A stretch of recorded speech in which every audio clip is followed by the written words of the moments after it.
ओम। चंडिका देवी को नमस्कार है। मार्कंडेय जी ने कहा, पितामह, जो इस संसार में परम गोपनीय तथा मनुष्यों की सब प्रकार से रक्षा करने वाला है और जो अब तक आपने दूसरे किसी के सामने प्रकट नहीं किया हो, ऐसा कोई साधन मुझे बताइए। ब्रह्मा जी बोले, ब्रह्मण, ऐसा साधन तो एक देवी का कवच ही है, जो गोपनीय से भी परम गोपनीय, पवित्र तथा संपूर्ण प्राणियों का उपकार करने वाला है। महामुने, उसे श्रवण करो। देवी की 9 मूर्तियां हैं, जिन्हें नवदुर्गा कहते हैं। उनके पृथक पृथक नाम बतलाए जाते हैं। प्रथम नाम शैलपुत्री है, दूसरी मूर्ति का नाम ब्रह्मचारिणी है, तीसरा स्वरूप चंद्रघंटा के नाम से प्रसिद्ध है, चौथी मूर्ति को कुष्मांडा कहते हैं, पांचवी दुर्गा का नाम स्कंद माता है, देवी के छठे रूप को कात्यायनी कहते हैं, सातवां कालरात्रि और आठवां स्वरूप महागौरी के नाम से प्रसिद्ध है, नवी दुर्गा का नाम सिद्धिदात्री है। ये सब नाम सर्वज्ञ महात्मा वेद भगवान के द्वारा ही प्रतिपादित हुए हैं। जो मनुष्य अग्नि में जल रहा हो, रणभूमि में शत्रुओं से घिर गया हो, विषम संकट में फंस गया हो तथा इस प्रकार भय से आतुर होकर जो भगवती दुर्गा की शरण में प्राप्त हुए हों, उनका कभी कोई अमंगल नहीं होता। युद्ध के समय संकट में पड़ने पर उनके ऊपर कोई विपत्ति नहीं दिखाई देती। उन्हें शोक, दुख और भय की प्राप्ति नहीं होती। जिन्होंने भक्ति पूर्वक देवी का स्मरण किया है, उनका निश्चय ही अभ्युदय होता है। देवेश्वरी, जो तुम्हारा चिंतन करते हैं, उनकी तुम निस्संदेह रक्षा करती हो। चामुंडा देवी प्रेत पर आरूढ़ होती हैं, वाराही भैंसे पर सवारी करती हैं, ऐन्द्री का वाहन ऐरावत हाथी है, वैष्णवी देवी गरुड़ पर ही आसन जमाती हैं, माहेश्वरी वृषभ पर आरूढ़ होती हैं, कौमारी का वाहन मयूर है, भगवान विष्णु की प्रियतमा लक्ष्मी देवी कमल के आसन पर विराजमान है और हाथों में कमल धारण किए हुए हैं। वृषभ पर आरूढ़ ईश्वरी देवी ने श्वेत रूप धारण कर रखा है। ब्राह्मी देवी हंस पर बैठी हुई हैं और सब प्रकार के आभूषणों से विभूषित हैं। इस प्रकार ये सभी माताएं सब प्रकार की योग शक्तियों से संपन्न हैं। इनके सिवा और भी बहुत सी देवियां हैं, जो अनेक प्रकार के आभूषणों की शोभा से युक्त तथा नाना प्रकार के रत्नों से सुशोभित हैं। ये संपूर्ण देवियां क्रोध में भरी हुई हैं और भक्तों की रक्षा के लिए रथ पर बैठी दिखाई देती हैं। ये शंख, चक्र, गदा, शक्ति, हल और मूसल, खेटक और तोमर, परशु तथा पाश, कुंत और त्रिशूल एवं उत्तम शार्भ, धनुष आदि अस्त्र शस्त्र अपने हाथों में धारण करती हैं। दैत्यों के शरीर का नाश करना, भक्तों को अभय दान देना और देवताओं का कल्याण करना, यही उनके शस्त्र धारण का उद्देश्य है। कवच आरंभ करने के पहले इस प्रकार प्रार्थना करनी चाहिए। महान रौद्र रूप, अत्यंत घोर पराक्रम, महान बल और महान उत्साह वाली देवी, तुम महान भय का नाश करने वाली हो। तुम्हें नमस्कार है। तुम्हारी ओर देखना भी कठिन है। शत्रुओं का भय बढ़ाने वाली जगदम्बिके, मेरी रक्षा करो। पूर्व दिशा में ऐन्द्री यानी इंद्र शक्ति मेरी रक्षा करें। अग्निकोण में अग्नि शक्ति, दक्षिण दिशा में वाराही तथा नैऋत्य कोण में खड्गधारिणी मेरी रक्षा करें। पश्चिम दिशा में वारुणी और वायव्य कोण में मृग पर सवारी करने वाली देवी मेरी रक्षा करें। उत्तर दिशा में कौमारी और ईशान कोण में शूलधारिणी देवी रक्षा करें। ब्रह्माणी, तुम ऊपर की ओर से मेरी रक्षा करो और वैष्णवी देवी नीचे की ओर से मेरी रक्षा करें। इसी प्रकार शव को अपना वाहन बनाने वाली चामुंडा देवी 10 दिशाओं में मेरी रक्षा करें। जया आगे से और विजया पीछे की ओर से मेरी रक्षा करें। वाम भाग में अजिता और दक्षिण भाग में अपराजिता रक्षा करें। उद्योतनी शिखा की रक्षा करें। उमा मेरे मस्तक पर विराजमान होकर रक्षा करें। ललाट में मालाधारी रक्षा करें और यशस्विनी देवी मेरी भौहों का संरक्षण करें। भौहों के मध्य भाग में त्रिनेत्रा और नथुनों की यमघंटा देवी रक्षा करें।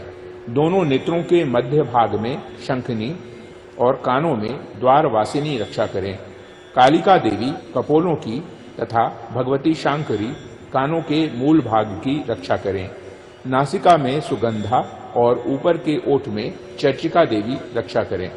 नीचे के ओठ में अमृत कला तथा जिह्वा में सरस्वती देवी रक्षा करें। कौमारी दांतों की और चंडिका कंठ प्रदेश की रक्षा करें। चित्रघंटा गले की घाटी की और महामाया तालु में रहकर रक्षा करें। कामाक्षी ठोड़ी और सर्वमंगला मेरी वाणी की रक्षा करें। भद्रकाली ग्रीवा में और धनुर्धरी पृष्ठवंश यानी मेरुदंड में रहकर रक्षा करें। कंठ के बाहरी भाग में नीलग्रीवा और कंठ की नली में नलकुबरी रक्षा करें। दोनों कंधों में खड़गनी और मेरी दोनों भुजाओं में वज्रधारिणी रक्षा करें। दोनों हाथों में दंडिनी और अंगुलियों में अंबिका रक्षा करें। शूलेश्वरी नखों की रक्षा करें। कुलेश्वरी कुक्षी यानी पेट में रहकर रक्षा करें। महादेवी दोनों स्तनों की और शोक विनाशिनी देवी मन की रक्षा करें। ललिता देवी हृदय में और शूल धारिणी उदर में रहकर रक्षा करें। नाभि में कामिनी और गुह्य भाग की गुह्येश्वरी रक्षा करें। पूतना और कामिका लिंग की और महिषवाहिनी गुदा की रक्षा करें। भगवती कटि भाग में और विंध्यवासिनी घुटनों की रक्षा करें। संपूर्ण कामनाओं को देने वाली महाबला देवी दोनों पिंडलियों की रक्षा करें। नारसिंही दोनों भुट्ठियों की और तेजसी देवी दोनों चरणों के पृष्ठ भाग की रक्षा करें। श्री देवी पैरों की अंगुलियों में और तलवासिनी पैरों के तलुओं में रहकर रक्षा करें। अपनी दाढ़ों के कारण भयंकर दिखाई देने वाली दृष्टांग कराली देवी नखों की और ऊर्ध्वकेशिनी देवी केशों की रक्षा करें। रोमावलियों के छिद्रों में कौबेरी और त्वचा की वागीश्वरी देवी रक्षा करें। पार्वती देवी रक्त, मज्जा, वसा, मांस, हड्डी और मेद की रक्षा करें। आंतों की कालरात्रि और पित्त की मुकुटेश्वरी रक्षा करें। मूलाधार आदि कमल कोशों में पद्मावती देवी और कफ में चूड़ामणि देवी स्थित होकर रक्षा करें। नख के तेज की ज्वालामुखी रक्षा करें। जिसका किसी भी अस्त्र से भेदन नहीं हो सकता, वह अभेद्या देवी शरीर की समस्त संधियों में रहकर रक्षा करें। ब्रह्माणी आप मेरे वीर्य की रक्षा करें। क्षत्रेश्वरी छाया की तथा धर्मधारिणी देवी मेरे अहंकार, मन और बुद्धि की रक्षा करें। हाथ में वज्र धारण करने वाली वज्रहस्ता देवी मेरे प्राण, अपान, व्यान, उदान और समान वायु की रक्षा करें। कल्याण से शोभित होने वाली भगवती कल्याण शोभना मेरे प्राण की रक्षा करें। रस, रूप, गंध, शब्द और स्पर्श इन विषयों का अनुभव करते समय योगिनी देवी रक्षा करें तथा सत्वगुण, रजोगुण और तमोगुण की रक्षा सदा नारायणी देवी करें। वाराही आयु की रक्षा करें।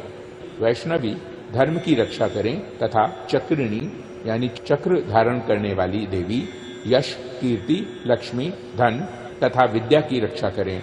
इंद्राणी आप मेरे गोत्र की रक्षा करें। चंडिके तुम मेरे पशुओं की रक्षा करो। महालक्ष्मी पुत्रों की रक्षा करें और भैरवी पत्नी की रक्षा करें। मेरे पथ की सुपथा तथा मार्ग की क्षेमकरी रक्षा करें। राजा के दरबार में महालक्ष्मी रक्षा करें तथा सब ओर से व्याप्त रहने वाली विजया देवी संपूर्ण भयों से मेरी रक्षा करें। देवी जो स्थान कवच में नहीं कहा गया है अतएव रक्षा से रहित है, वह सब तुम्हारे द्वारा सुरक्षित हो, क्योंकि तुम विजयशालिनी और पापनाशिनी हो। यदि अपने शरीर का भला चाहे तो मनुष्य बिना कवच के कहीं एक पग भी न जाए, कवच का पाठ करके ही यात्रा करे। कवच के द्वारा सब ओर से सुरक्षित मनुष्य जहां जहां भी जाता है वहां वहां उसे धन लाभ होता है तथा संपूर्ण कामनाओं की सिद्धि करने वाली विजय की प्राप्ति होती है। वह जिस जिस अभिष्ट वस्तु का चिंतन करता है उसको निश्चय ही प्राप्त कर लेता है।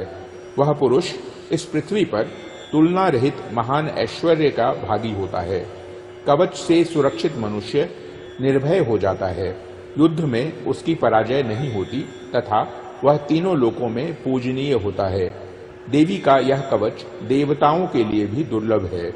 जो प्रतिदिन नियम पूर्वक तीनों संध्याओं के समय श्रद्धा के साथ इसका पाठ करता है, उसे दैवी कला प्राप्त होती है तथा वह तीनों लोकों में कहीं भी पराजित नहीं होता। इतना ही नहीं, वह अपमृत्यु से रहित हो 100 से भी अधिक वर्षों तक जीवित रहता है। मकड़ी, चेचक और कोढ़ आदि उसकी संपूर्ण व्याधियां नष्ट हो जाती हैं। कनेर, भांग, अफीम, धतूरे आदि का स्थावर विष, सांप और बिच्छू आदि के काटने से चढ़ा हुआ जंगम विष तथा अहिफेन और तेल के संयोग आदि से बनने वाला कृत्रिम विष, ये सभी प्रकार के विष दूर हो जाते हैं, उनका कोई असर नहीं होता। इस पृथ्वी पर मारण, मोहन आदि जितने आभिचारिक प्रयोग होते हैं तथा इस प्रकार के जितने मंत्र यंत्र होते हैं, वे सब इस कवच को हृदय में धारण कर लेने पर उस मनुष्य को देखते ही नष्ट हो जाते हैं। ये ही नहीं, पृथ्वी पर विचरने वाले ग्राम देवता, आकाशचारी देव विशेष, जल के संबंध में प्रकट होने वाले गण, उपदेश मात्र से सिद्ध होने वाले निम्न कोटि के देवता, अपने जन्म के साथ प्रकट होने वाले देवता, कुल देवता, माला यानी कंठमाला आदि, डाकिनी, शाकिनी, अंतरिक्ष में विचरने वाली अत्यंत बलवती भयानक डाकिनियां, ग्रह, भूत, पिशाच, यक्ष, गंधर्व, राक्षस, ब्रह्म राक्षस, बेताल, कुष्मांड और भैरव आदि अनिष्टकारक देवता भी हृदय में कवच धारण किए रहने पर उस मनुष्य को देखते ही भाग जाते हैं। कवचधारी पुरुष को राजा से सम्मान वृद्धि प्राप्त होती है। यह कवच मनुष्य के तेज की वृद्धि करने वाला और उत्तम है। कवच का पाठ करने वाला पुरुष अपनी कीर्ति से विभूषित भूतल पर अपने सुयश के साथ साथ वृद्धि को प्राप्त होता है। जो पहले कवच का पाठ करके उसके बाद सप्तशती चंडी का पाठ करता है, उसकी जब तक वन, पर्वत और काननों सहित यह पृथ्वी टिकी रहती है, तब तक यहाँ पुत्र, पौत्र आदि संतान परंपरा बनी रहती है। फिर देह का अंत होने पर वह पुरुष भगवती महामाया के प्रसाद से उस नित्य परम पद को प्राप्त होता है, जो देवताओं के लिए भी दुर्लभ है। वह सुंदर दिव्य रूप धारण करता और कल्याण में शिव के साथ आनंद का भागी होता है। ओम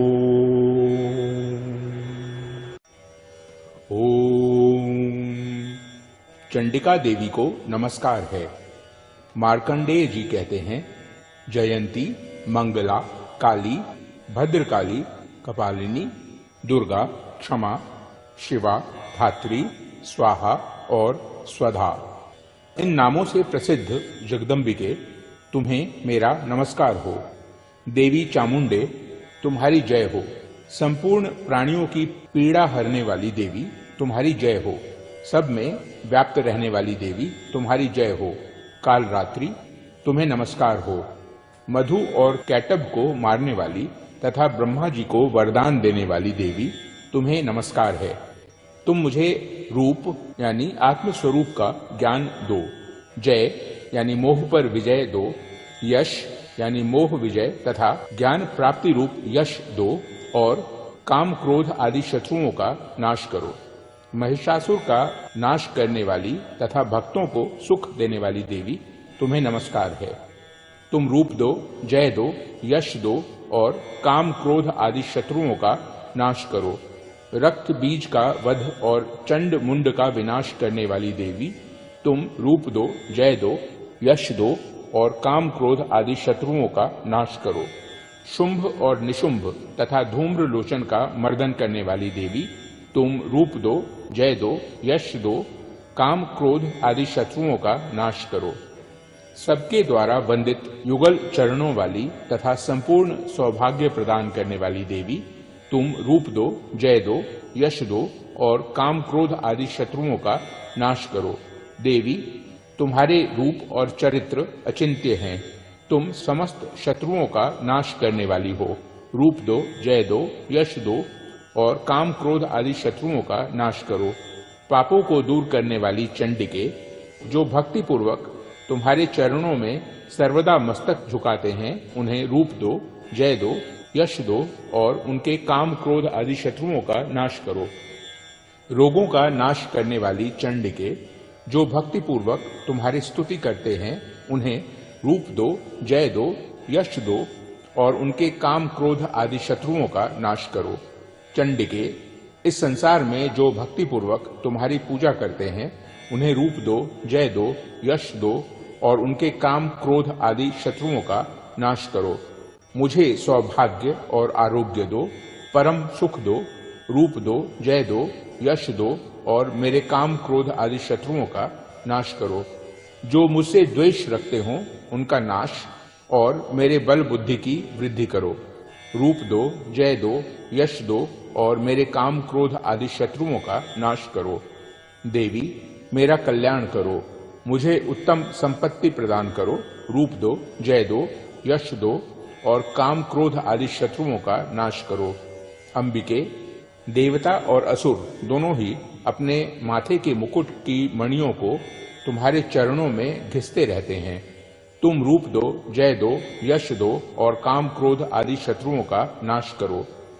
तुम अपने भक्तजन को विद्वान, यशस्वी तथा लक्ष्मीवान बनाओ तथा रूप दो, जय दो, यश दो और उसके काम क्रोध आदि शत्रुओं का नाश करो। प्रचंड दैत्यों के दर्प का दलन करने वाली चंडिके, मुझ शरणागत को रूप दो, जय दो, यश दो और मेरे काम क्रोध आदि शत्रुओं का नाश करो। चतुर्मुख ब्रह्मा जी के द्वारा प्रशंसित चार भुजाधारिणी परमेश्वरी, तुम रूप दो, जय दो, यश दो और काम क्रोध आदि शत्रुओं का नाश करो। देवी अंबिके, भगवान विष्णु नित्य निरंतर भक्ति पूर्वक तुम्हारी स्तुति करते रहते हैं। तुम रूप दो, जय दो, यश दो और काम क्रोध आदि शत्रुओं का नाश करो। हिमालय कन्या पार्वती के पति महादेव जी के द्वारा प्रशंसित होने वाली परमेश्वरी, तुम रूप दो, जय दो, यश दो और काम क्रोध आदि शत्रुओं का नाश करो। शचीपति इंद्र के द्वारा सद्भाव से पूजित होने वाली परमेश्वरी, तुम रूप दो, जय दो, यश दो और काम क्रोध आदि शत्रुओं का नाश करो। प्रचंड भुजदंडों वाले दैत्यों का घमंड चूर करने वाली देवी, तुम रूप दो, जय दो, यश दो और काम क्रोध आदि शत्रुओं का नाश करो। देवी अंबिके, तुम अपने भक्तजनों को सदा असीम आनंद प्रदान करती रहती हो। मुझे रूप दो, जय दो, यश दो और मेरे काम क्रोध आदि शत्रुओं का नाश करो। मन की इच्छा के अनुसार चलने वाली मनोहर पत्नी प्रदान करो, जो दुर्गम संसार सागर से तारने वाली तथा उत्तम कुल में उत्पन्न हुई हो। जो मनुष्य इस स्तोत्र का पाठ करके सप्तशती रूपी महास्तोत्र का पाठ करता है, वह सप्तशती की जप संख्या से मिलने वाले श्रेष्ठ फल को प्राप्त होता है। साथ ही वह प्रचुर संपत्ति भी प्राप्त कर लेता है।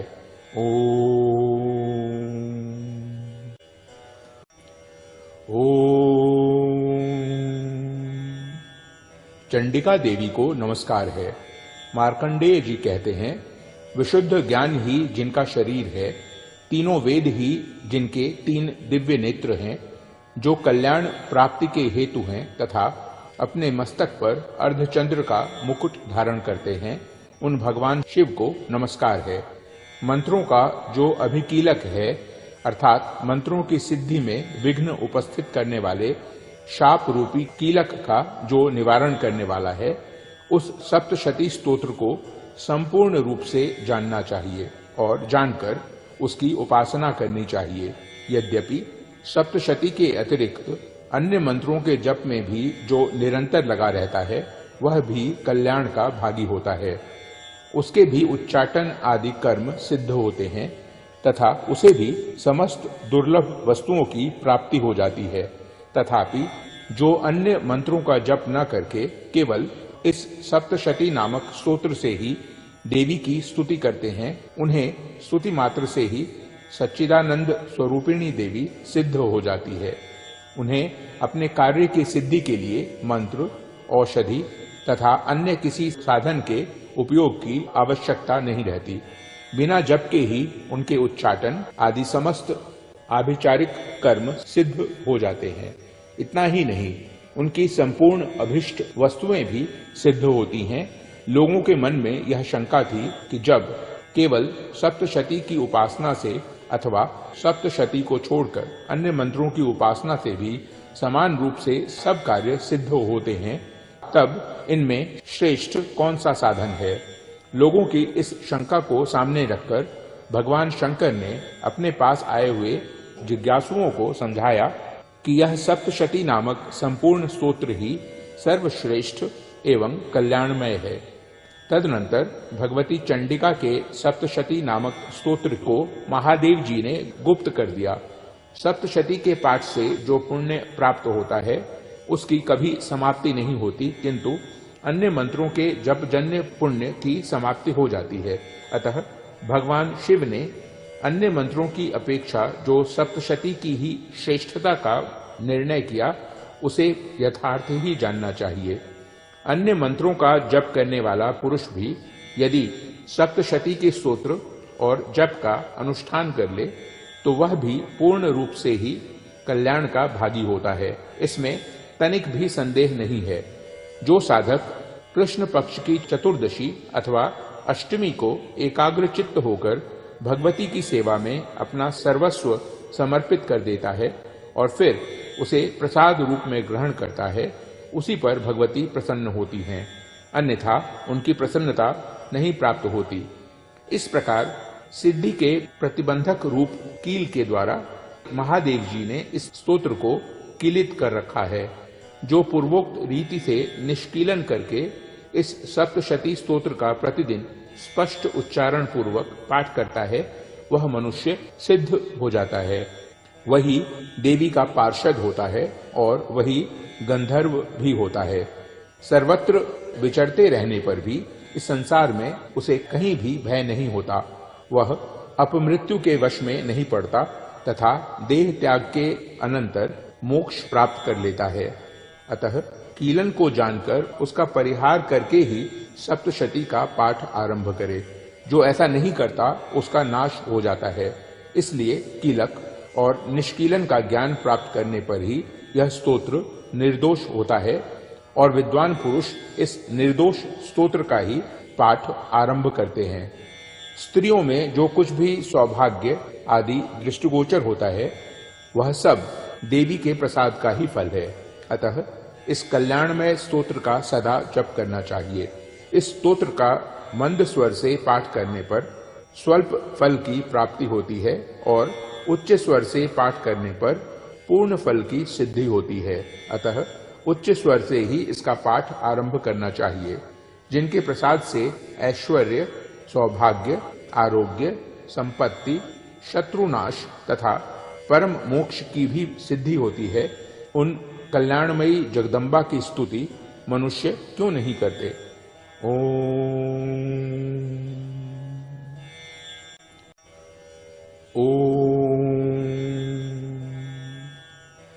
प्रथम चरित्र के ब्रह्मा ऋषि महाकाली देवता गायत्री छंद, नंदा शक्ति, रक्तदंतिका बीज, अग्नि तत्व और ऋग्वेद स्वरूप हैं।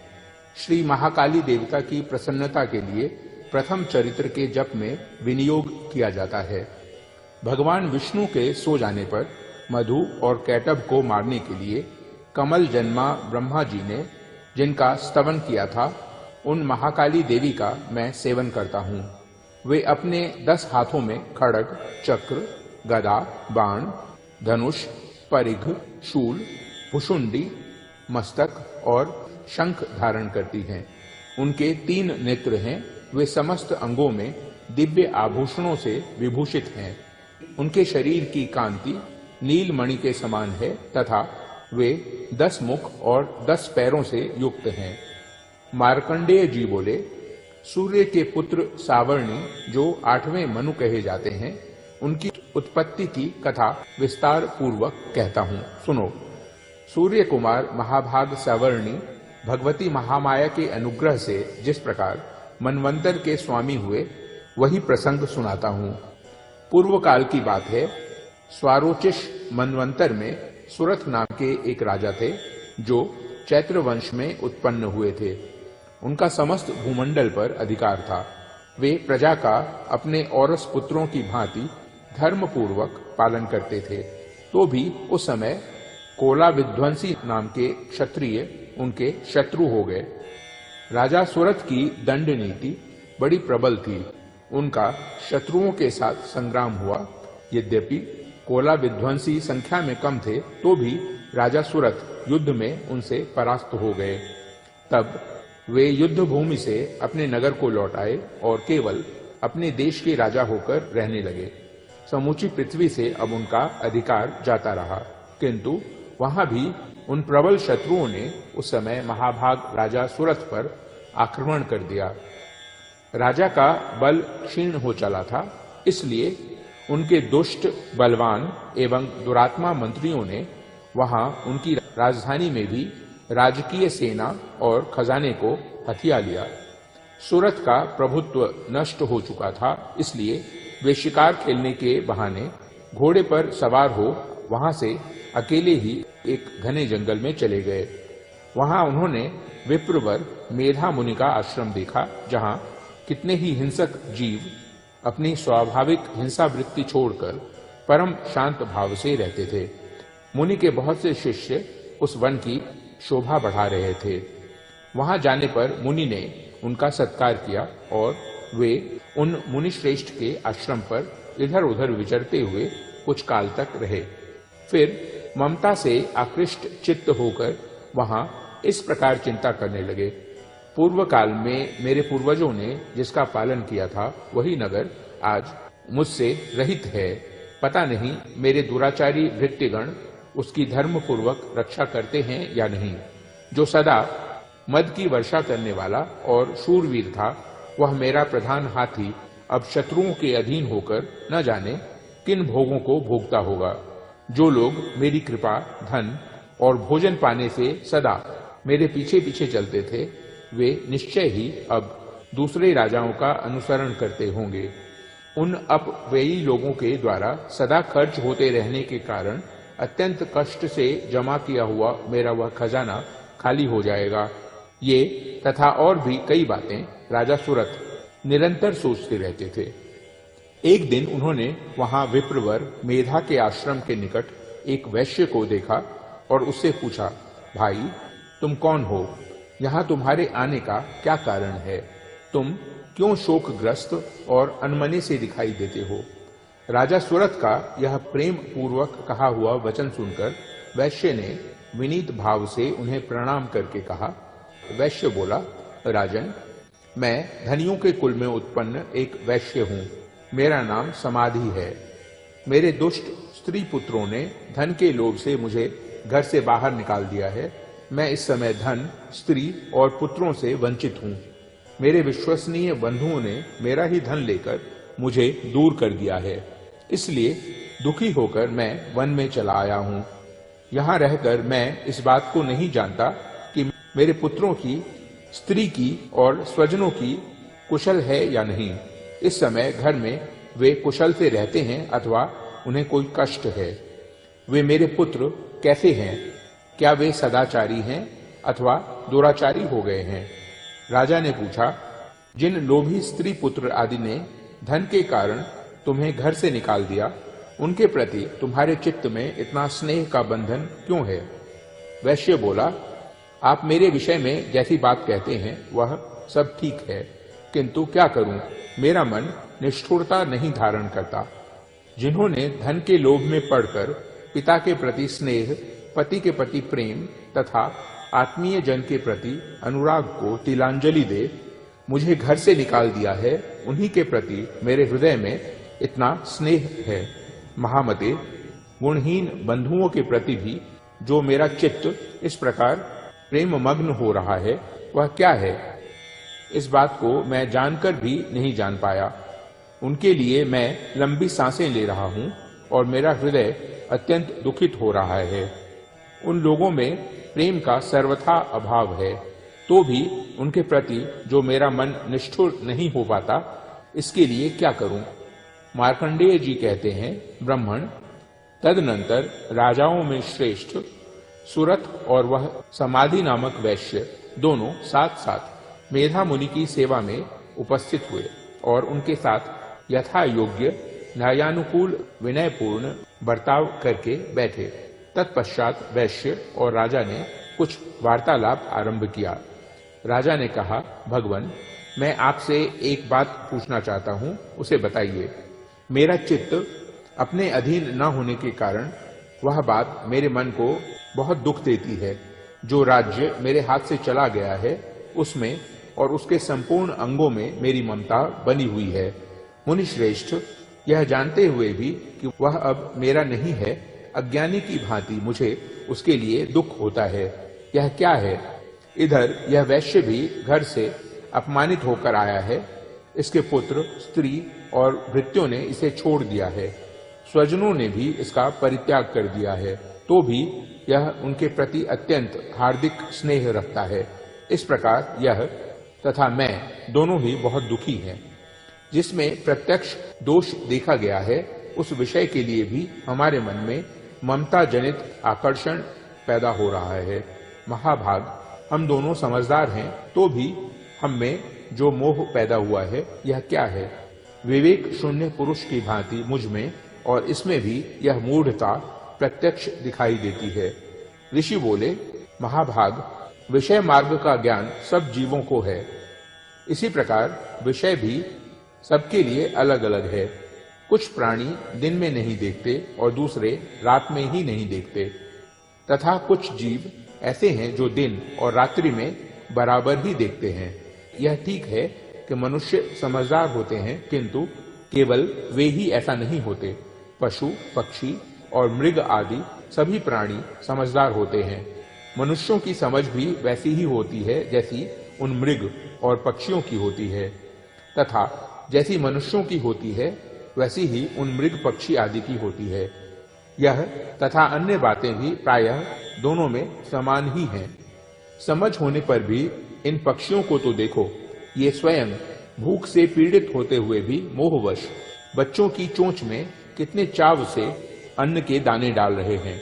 नरश्रेष्ठ, क्या तुम नहीं देखते कि ये मनुष्य समझदार होते हुए भी लोभवश अपने किए हुए उपकार का बदला पाने के लिए पुत्रों की अभिलाषा करते हैं? यद्यपि उन सब में समझ की कमी नहीं है, तथापि वे संसार की स्थिति यानी जन्म मरण की परंपरा बनाए रखने वाले भगवती महामाया के प्रभाव से ममता में भंवर से युक्त मोह के गहरे गर्त में गिराए गए हैं।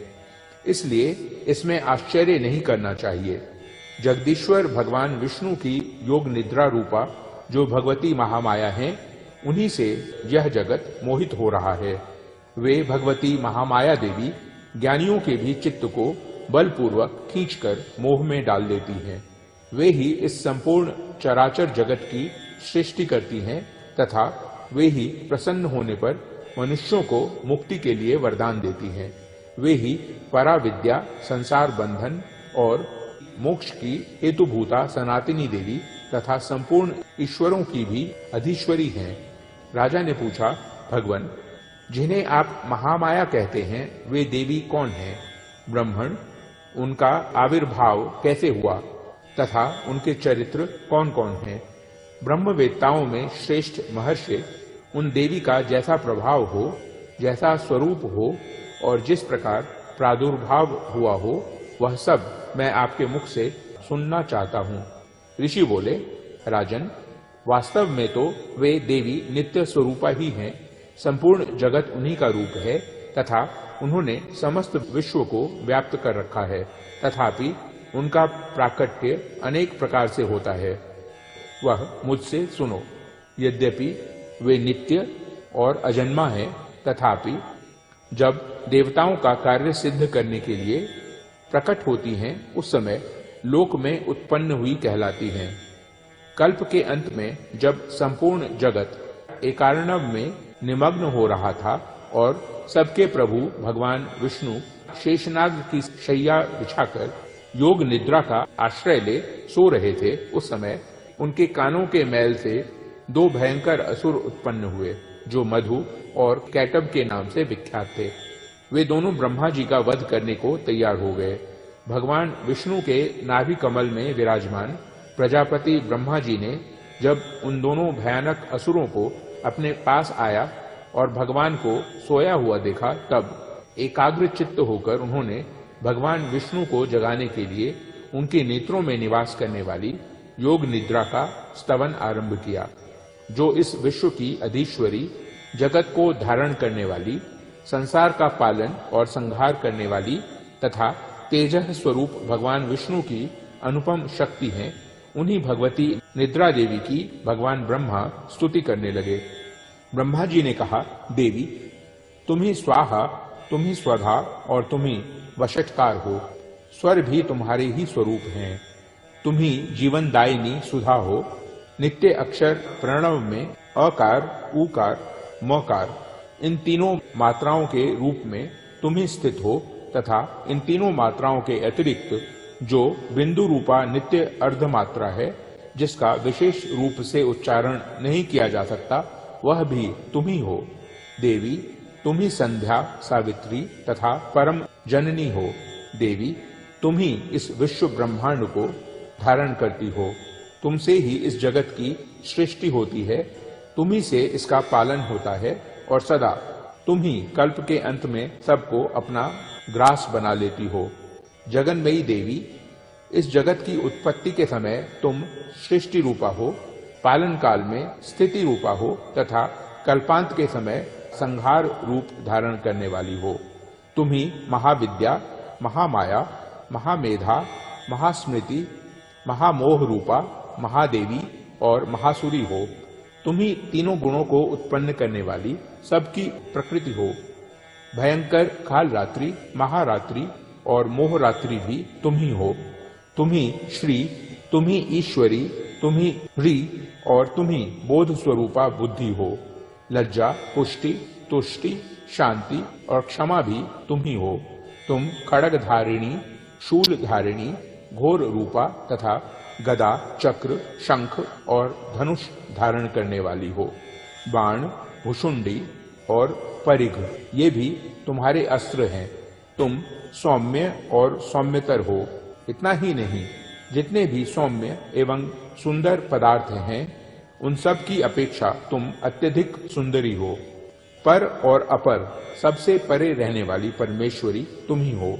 सर्वस्वरूपे देवी, कहीं भी सत असत रूप जो कुछ वस्तुएं हैं, उन सब की जो शक्ति है वह तुम ही हो। ऐसी अवस्था में तुम्हारी स्तुति क्या हो सकती है? जो इस जगत की सृष्टि, पालन और संहार करते हैं, उन भगवान को भी जब तुमने निद्रा के अधीन कर दिया है, तब तुम्हारी स्तुति करने में यहाँ कौन समर्थ हो सकता है? मुझको, भगवान शंकर को तथा भगवान विष्णु को भी तुमने ही शरीर धारण कराया है, अतः तुम्हारी स्तुति करने की शक्ति किसमें है? देवी, तुम तो अपने ही इन उदार प्रभावों से ही प्रशंसित हो। ये जो दोनों दुर्धर्ष असुर मधु और कैटभ हैं, इनको मोह में डाल दो और जगदीश्वर भगवान विष्णु को शीघ्र ही जगा दो।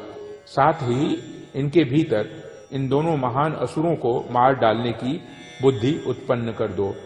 ऋषि कहते हैं, राजन, जब ब्रह्मा जी ने वहां मधु और कैटभ को मारने के उद्देश्य से भगवान विष्णु को जगाने के लिए तमोगुण की अधिष्ठात्री देवी योग निद्रा की इस प्रकार स्तुति की, तब वे भगवान के नेत्र, मुख, नासिका, बाहु, हृदय और वक्षस्थल से निकलकर अव्यक्त जन्मा ब्रह्मा जी की दृष्टि के समक्ष खड़ी हो गईं। योग निद्रा से मुक्त होने पर जगत के स्वामी भगवान जनार्दन उस एकार्णव के जल में शेषनाग की शैया से जाग उठे। फिर उन्होंने उन दोनों असुरों को देखा। वे दुरात्मा मधु और कैटभ अत्यंत बलवान तथा पराक्रमी थे और क्रोध से लाल आंखें किए ब्रह्मा जी को खा जाने के लिए उद्योग कर रहे थे।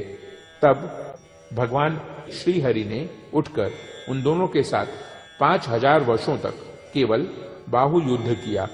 वे दोनों भी अत्यंत बल के कारण उन्मत्त हो रहे थे। इधर महामाया ने भी उन्हें मोह में डाल रखा था, इसलिए वे भगवान विष्णु से कहने लगे, हम तुम्हारी वीरता से संतुष्ट हैं, तुम हम लोगों से कोई वर मांगो। श्री भगवान बोले, यदि तुम मुझ पर प्रसन्न हो तो अब मेरे हाथ से मारे जाओ। बस इतना सा ही मैंने वर मांगा है, यहाँ दूसरे किसी वर से क्या लेना है।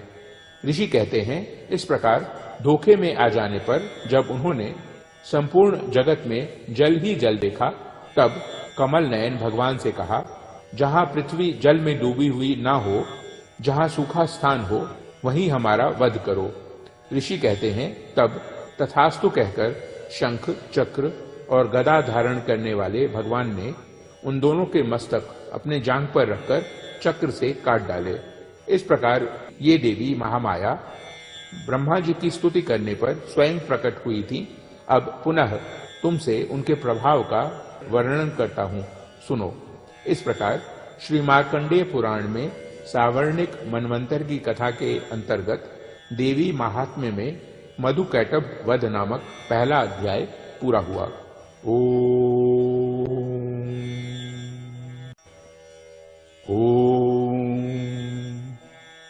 मध्यम चरित्र के विष्णु ऋषि, महालक्ष्मी देवता, उष्णीक छंद, शाकंभरी शक्ति, दुर्गा बीज, वायु तत्व और यजुर्वेद स्वरूप है। श्री महालक्ष्मी की प्रसन्नता के लिए मध्यम चरित्र के पाठ में इसका विनियोग है। मैं कमल के आसन पर बैठी हुई प्रसन्न मुख वाली महिषासुर मर्दिनी भगवती महालक्ष्मी का भजन करता हूँ, जो अपने हाथों में अक्षमाला, परसा, गदा, बाण, वज्र, पद्म, धनुष, कुंडिका, दंड, शक्ति, खड्ग, ढाल, शंख, घंटा, मधुपात्र, शूल, पाश और चक्र धारण करती है। ऋषि कहते हैं, पूर्व काल में देवताओं और असुरों में पूरे 100 वर्षों तक घोर संग्राम हुआ था। उसमें असुरों का स्वामी महिषासुर था और देवताओं के नायक इंद्र थे। उस युद्ध में देवताओं की सेना महाबली असुरों से परास्त हो गई। संपूर्ण देवताओं को जीतकर महिषासुर इंद्र बन बैठा। तब पराजित देवता प्रजापति ब्रह्मा जी को आगे करके उस स्थान पर गए जहां भगवान शंकर और विष्णु विराजमान थे। देवताओं ने महिषासुर के पराक्रम तथा अपनी पराजय का यथावत वृत्तांत उन दोनों देवेश्वरों से विस्तार पूर्वक कह सुनाया। वे बोले, भगवान, महिषासुर सूर्य, इंद्र, अग्नि, वायु, चंद्रमा, यम, वरुण तथा अन्य देवताओं के भी अधिकार छीनकर स्वयं ही सबका अधिष्ठाता बना बैठा है। उस दुरात्मा महिष ने समस्त देवताओं को स्वर्ग से निकाल दिया है। अब वे मनुष्यों की भांति पृथ्वी पर विचरते हैं। दैत्यों की यह सारी करतूत हमने आप लोगों से कह सुनाई। अब हम आपकी ही शरण में आए हैं, उसके वध का कोई उपाय सोचिए। इस प्रकार देवताओं के वचन सुनकर भगवान विष्णु और शिव ने दैत्यों पर बड़ा क्रोध किया। उनकी भौहें तन गईं और मुंह टेढ़ा हो गया। तब अत्यंत कोप में भरे हुए चक्रपाणि श्री विष्णु के मुख से एक महान तेज प्रकट हुआ। इसी प्रकार ब्रह्मा, शंकर तथा इंद्र आदि अन्यान्य देवताओं के शरीर से भी बड़ा भारी तेज निकला। वह सब मिलकर एक हो गया। महान तेज का वह पुंज जाज्वल्यमान पर्वत सा जान पड़ा। देवताओं ने देखा, वहां उसकी ज्वालाएं संपूर्ण दिशाओं में व्याप्त हो रही थीं। संपूर्ण देवताओं के शरीर से प्रकट हुए उस तेज की कहीं तुलना नहीं थी। एकत्रित होने पर वह एक नारी के रूप में परिणत हो गया और अपने प्रकाश से तीनों लोकों में व्याप्त जान पड़ा। भगवान शंकर का जो तेज था, उससे उस देवी का मुख प्रकट हुआ।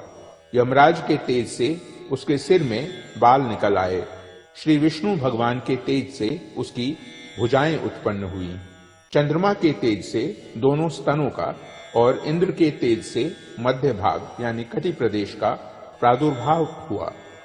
वरुण के तेज से जंघा और पिंडली तथा पृथ्वी के तेज से नितंब भाग प्रकट हुआ। ब्रह्मा के तेज से दोनों चरण और सूर्य के तेज से उसकी अंगुलियां हुई। वसुओं के तेज से हाथों की अंगुलियां और कुबेर के तेज से नासिका प्रकट हुई। उस देवी के दांत प्रजापति के तेज से और तीनों नेत्र अग्नि के तेज से प्रकट हुए थे। उसकी भौहें संध्या के और कान वायु के तेज से उत्पन्न हुए थे।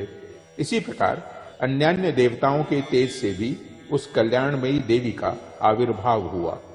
तदनंतर समस्त देवताओं के तेजः पुंज से प्रकट हुई देवी को देखकर महिषासुर के सताए हुए देवता बहुत प्रसन्न हुए। पिनाकधारी भगवान शंकर ने अपने शूल से एक शूल निकालकर उन्हें दिया। फिर भगवान विष्णु ने भी अपने चक्र से चक्र उत्पन्न करके भगवती को अर्पण किया। वरुण ने भी शंख भेंट किया। अग्नि ने उन्हें शक्ति दी और वायु ने धनुष तथा बाण से भरे हुए 2 तरकस प्रदान किए। सहस्त्र नेत्रों वाले देवराज इंद्र ने अपने वज्र से वज्र उत्पन्न करके दिया और ऐरावत हाथी से उतारकर एक घंटा भी प्रदान किया। यमराज ने काल दंड से दंड, वरुण ने पाश, प्रजापति ने स्फटिकाक्ष की माला तथा ब्रह्मा जी ने कमंडलु भेंट किया।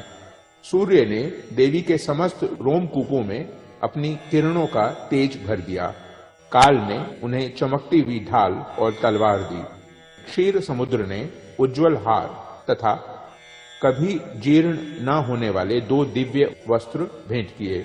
साथ ही उन्होंने दिव्य चूड़ामणि, 2 कुंडल, कड़े, उज्जवल अर्धचंद्र, सब बाहुओं के लिए केयूर, दोनों चरणों के लिए निर्मल नूपुर, गले की सुंदर हंसली और सब अंगुलियों में पहनने के लिए रत्नों की बनी अंगूठियां भी दी।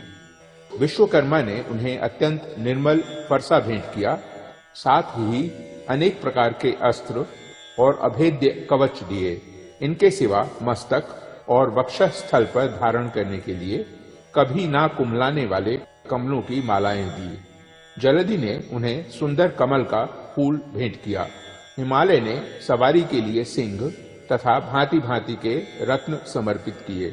धनाध्यक्ष कुबेर ने मधु से भरा पान पात्र दिया तथा संपूर्ण नागों के राजा शेष ने, जो इस पृथ्वी को धारण करते हैं, उन्हें बहुमूल्य मणियों से विभूषित नागहार भेंट किया। इसी प्रकार अन्य देवताओं ने भी आभूषण और अस्त्र शस्त्र देकर देवी का सम्मान किया। तत्पश्चात उन्होंने बारंबार अट्टहास पूर्वक उच्च स्वर से गर्जना की। उनके भयंकर नाद से संपूर्ण आकाश गूंज उठा। देवी का वह अत्यंत उच्च स्वर से किया हुआ सिंहनाद कहीं समा ना सका। आकाश उसके सामने लघु प्रतीत होने लगा। उससे बड़े जोर की प्रतिध्वनि हुई, जिससे संपूर्ण विश्व में हलचल मच गई और समुद्र कांप उठे। पृथ्वी डोलने लगी और समस्त पर्वत हिलने लगे। उस समय देवताओं ने अत्यंत प्रसन्नता के साथ सिंह वाहिनी भवानी से कहा, देवी तुम्हारी जय हो।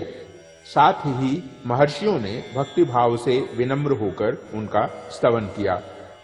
संपूर्ण त्रिलोकी को क्षोभग्रस्त देख दैत्यगण अपनी समस्त सेना को कवच आदि से सुसज्जित कर हाथों में हथियार ले सहसा उठकर खड़े हो गए। उस समय महिषासुर ने बड़े क्रोध में आकर कहा, आह, यह क्या हो रहा है। फिर वह संपूर्ण असुरों से घिरकर उस सिंहनाद की ओर लक्ष्य करके दौड़ा और आगे पहुंचकर उसने देवी को देखा, जो अपनी प्रभा से तीनों लोकों को प्रकाशित कर रही थी। उनके चरणों के भार से पृथ्वी दबी जा रही थी। माथे के मुकुट से आकाश में रेखा सी खिंच रही थी तथा वे अपने धनुष की टंकार से 7 पातालों को क्षुब्ध किए देती थी। देवी अपनी 1000 भुजाओं से संपूर्ण दिशाओं को आच्छादित करके खड़ी थी। तदनंतर उनके साथ दैत्यों का युद्ध छिड़ गया। नाना प्रकार के अस्त्र शस्त्रों के प्रहार से संपूर्ण दिशाएं उद्भासित होने लगी। चिक्षुर नामक महान असुर महिषासुर का सेना नायक था। वह देवी के साथ युद्ध करने लगा। अन्य दैत्यों की चतुरंगिणी सेना साथ लेकर चामर भी लड़ने लगा। 60,000 रथियों के साथ आकर उदग्र नामक महादैत्य ने लोहा लिया। 1 करोड़ रथियों को साथ लेकर महाहनु नामक दैत्य युद्ध करने लगा। जिसके रोए तलवार के समान तीखे थे, वह असिलोमा नाम का महादैत्य 5 करोड़ रथी सैनिकों सहित युद्ध में आ डटा। 60 लाख रथियों से घिरा हुआ बाष्कल नामक दैत्य भी उस युद्ध भूमि में लड़ने लगा। परिवारित नामक राक्षस हाथी सवार और घुड़सवारों के अनेक दलों तथा 1 करोड़ रथियों की सेना लेकर युद्ध करने लगा। बिडाल नामक दैत्य 5 अरब रथियों से घिरकर लोहा लेने लगा। इनके अतिरिक्त और भी हजारों महादैत्य रथ, हाथी और घोड़ों की सेना साथ लेकर वहां देवी के साथ युद्ध करने लगे। स्वयं महिषासुर उस रणभूमि में कोटि कोटि सहस्त्र रथ, हाथी और घोड़ों की सेना से घिरा हुआ खड़ा था। वे दैत्य देवी के साथ तोमर, भिंदीपाल, शक्ति, मूसल, खड़ग, परशु और पट्टिश आदि अस्त्र शस्त्रों का प्रहार करते हुए युद्ध कर रहे थे। कुछ दैत्यों ने उन पर शक्ति का प्रहार किया, कुछ लोगों ने पाश फेंके तथा कुछ दूसरे दैत्यों ने खड़ग प्रहार करके देवी को मार डालने का उद्योग किया। देवी ने भी क्रोध में भरकर खेल खेल में ही अपने अस्त्र शस्त्रों की वर्षा करके दैत्यों के वे समस्त अस्त्र शस्त्र काट डाले। उनके मुख पर परिश्रम या थकावट का रंच मात्र भी चिन्ह नहीं था। देवता और ऋषि उनकी स्तुति करते थे और वे भगवती परमेश्वरी दैत्यों के शरीरों पर अस्त्र शस्त्रों की वर्षा करती रही।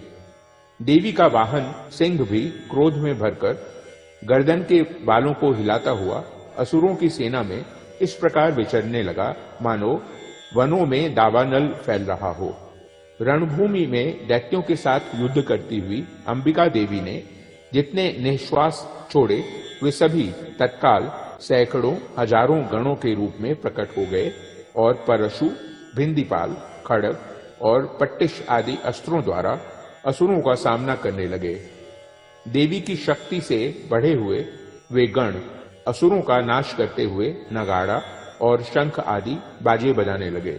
उस संग्राम महोत्सव में कितने ही गण मृदंग बजा रहे थे।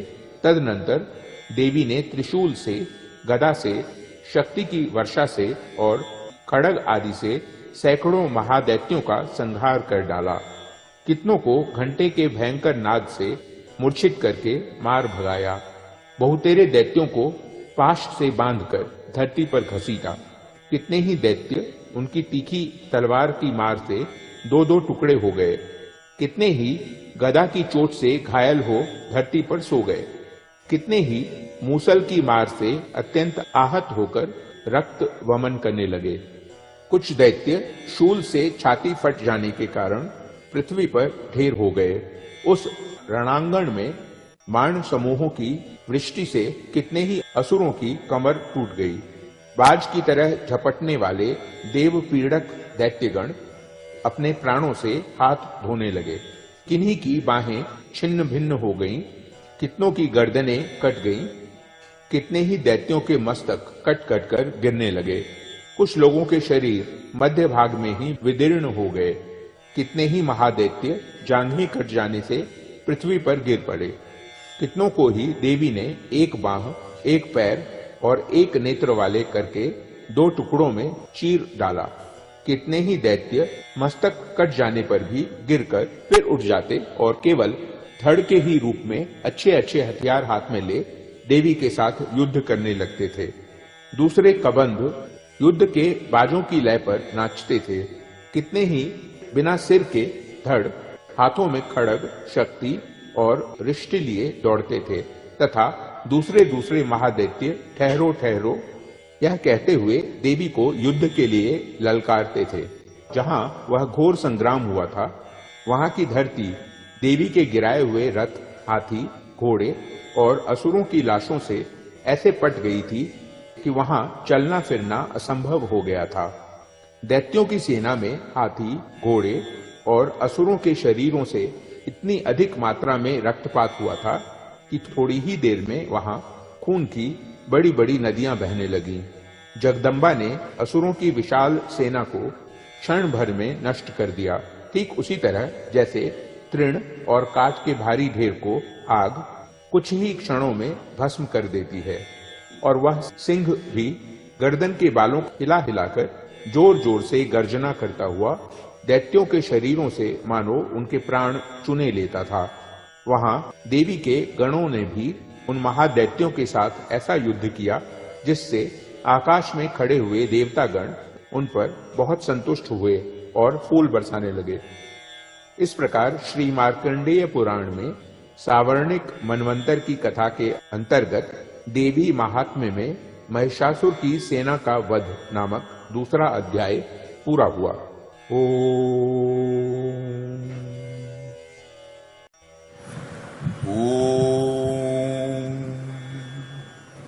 जगदम्बा के श्री अंगों की कांति उदय काल के सहस्त्रों सूर्यों के समान है। वे लाल रंग की रेशमी साड़ी पहने हुए हैं। उनके गले में मुंडमाला शोभा पा रही है। दोनों स्तनों पर रक्त चंदन का लेप लगा है।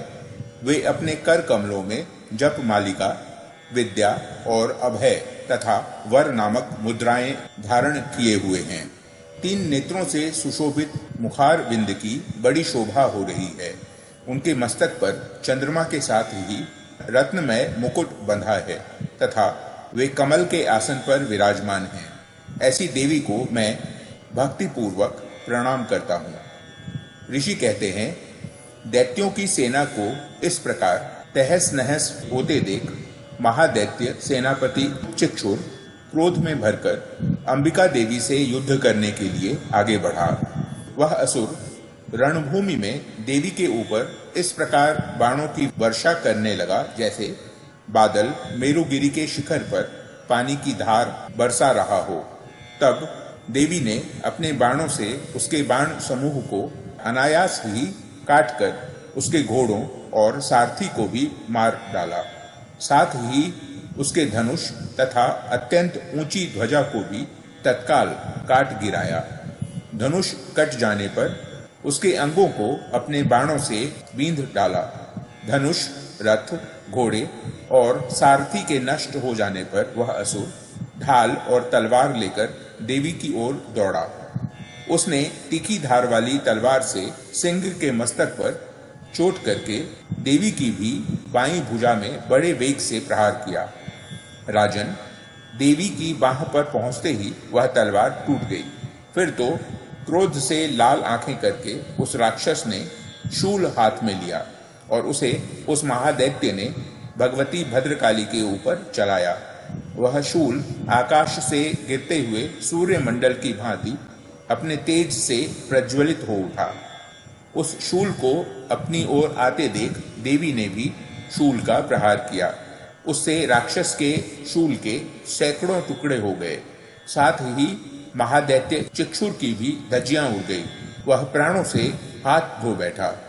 महिषासुर के सेनापति उस महापराक्रमी चिक्षुर के मारे जाने पर देवताओं को पीड़ा देने वाला चामर हाथी पर चढ़कर आया। उसने भी देवी के ऊपर शक्ति का प्रहार किया, किंतु जगदम्बा ने उसे अपने हुंकार से ही आहत एवं निष्प्रभ करके तत्काल पृथ्वी पर गिरा दिया। शक्ति टूटकर गिरी हुई देख चामर को बड़ा क्रोध हुआ। अब उसने शूल चलाया, किंतु देवी ने उसे भी अपने बाणों द्वारा काट डाला। इतने में ही देवी का सिंह उछलकर हाथी के मस्तक पर चढ़ बैठा और उस दैत्य के साथ खूब जोर लगाकर बाहु युद्ध करने लगा। वे दोनों लड़ते लड़ते हाथी से पृथ्वी पर आ गए और अत्यंत क्रोध में भरकर एक दूसरे पर बड़े भयंकर प्रहार करते हुए लड़ने लगे। तदनंतर सिंह बड़े वेग से आकाश की ओर उछला और उधर से गिरते समय उसने पंजों की मार से चामर का सिर धड़ से अलग कर दिया। इसी प्रकार उदग्र भी शिला और वृक्ष आदि की मार खाकर रणभूमि में देवी के हाथ से मारा गया तथा कराल भी दांतों, मुक्कों और थप्पड़ों की चोट से धराशायी हो गया।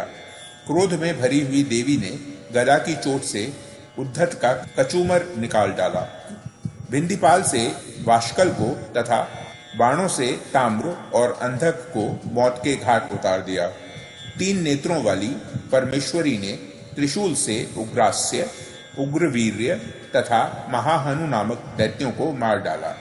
तलवार की चोट से विडाल के मस्तक को धड़ से काट गिराया। दुर्धर और दुर्मुख इन दोनों को भी अपने बाणों से यमलोक भेज दिया। इस प्रकार अपनी सेना का संहार होता देख महिषासुर ने भैंसे का रूप धारण करके देवी के गणों को त्रास देना आरंभ किया। किन्हीं को थुथुन से मारकर, किन्हीं के ऊपर खुरों का प्रहार करके, किन्हीं किन्हीं को पूंछ से चोट पहुंचाकर, कुछ को सींगों से विदीर्ण करके, कुछ गणों को वेग से, किन्हीं को सिंहनाद से, कुछ को चक्कर देकर और कितनों को निश्वास वायु के झोंके से धराशायी कर दिया। इस प्रकार गणों की सेना को गिराकर वह असुर महादेवी के सिंह को मारने के लिए झपटा। इससे जगदम्बा को बड़ा क्रोध हुआ। उधर महापराक्रमी महिषासुर भी क्रोध में भरकर धरती को खुरों से खोदने लगा तथा अपने सिंहों से ऊंचे ऊंचे पर्वतों को उठाकर फेंकने और गरजने लगा। उसके वेग से चक्कर देने के कारण पृथ्वी क्षुब्ध होकर फटने लगी। उसकी पूंछ से टकराकर समुद्र सब ओर से धरती को डुबाने लगे। हिलते हुए सिंहों के आघात से विदीर्ण होकर बादलों के टुकड़े टुकड़े हो गए। उसके श्वास की प्रचंड वायु के वेग से उड़े हुए सैकड़ों पर्वत आकाश से गिरने लगे। इस प्रकार क्रोध में भरे हुए उस महादैत्य को अपनी ओर आते देख चंडिका ने उसका वध करने के लिए महान क्रोध किया। उन्होंने पाश फेंककर उस महान असुर को बांध लिया। उस महासंग्राम में बंध जाने पर उसने भैंसे का रूप त्याग दिया और तत्काल सिंह के रूप में वह प्रकट हो गया। उस अवस्था में जगदम्बा ज्यों ही उसका मस्तक काटने के लिए उद्यत हुई, त्यों ही वह खड़गधारी पुरुष के रूप में दिखाई देने लगा। तब देवी ने तुरंत ही बाणों की वर्षा करके ढाल और तलवार के साथ उस पुरुष को भी बींध डाला। इतने में ही वह महान गजराज के रूप में परिणत हो गया तथा अपनी सूंड से देवी के विशाल सिंह को खींचने और गर्जने लगा। खींचते समय देवी ने तलवार से उसकी सूंड काट डाली। तब उस महादैत्य ने पुनः भैंसे का शरीर धारण कर लिया और पहले की ही भांति चराचर प्राणियों सहित तीनों लोगों को व्याकुल करने लगा। तब क्रोध में भरी हुई जगन्माता चंडिका बारंबार उत्तम मधु का पान करने और लाल आंखें करके हंसने लगी। उधर वह बल और पराक्रम के मद से उन्मत्त हुआ राक्षस गर्जने लगा और अपनी सींगों से चंडी के ऊपर पर्वतों को फेंकने लगा। उस समय देवी अपने बाणों के समूहों से उसके फेंके हुए पर्वतों को चूर्ण करती हुई बोली। बोलते समय उनका मुख मधु के मद से लाल हो रहा था और वाणी लड़खड़ा रही थी। देवी ने कहा, ओ मूढ़, मैं जब तक मधु पीती हूं तब तक तू क्षण भर के लिए खूब गर्ज ले। मेरे हाथ से यहीं तेरी मृत्यु हो जाने पर अब शीघ्र ही देवता भी गर्जना करेंगे। ऋषि कहते हैं, यूं कहकर देवी उछली और उस महादैत्य के ऊपर चढ़ गई। फिर अपने पैर से उसे दबाकर उन्होंने शूल से उसके कंठ में आघात किया। उनके पैर से दबा होने पर भी महिषासुर अपने मुख से दूसरे रूप में बाहर होने लगा। अभी आधे शरीर से ही वह बाहर निकलने पाया था कि देवी ने अपने प्रभाव से उसे रोक दिया। आधा निकला होने पर भी वह महादैत्य देवी से युद्ध करने लगा। तब देवी ने बहुत बड़ी तलवार से उसका मस्तक काट गिराया। फिर तो हाहाकार करती हुई दैत्यों की सारी सेना भाग गई तथा संपूर्ण देवता अत्यंत प्रसन्न हो गए। देवताओं ने महर्षियों के साथ दुर्गा देवी का स्तवन किया। गंधर्वराज गाने लगे तथा अप्सराएं नृत्य करने लगी। इस प्रकार श्री मार्कंडेय पुराण में सावर्णिक मनवंतर की कथा के अंतर्गत देवी महात्म्य में महिषासुर वध नामक तीसरा अध्याय पूरा हुआ।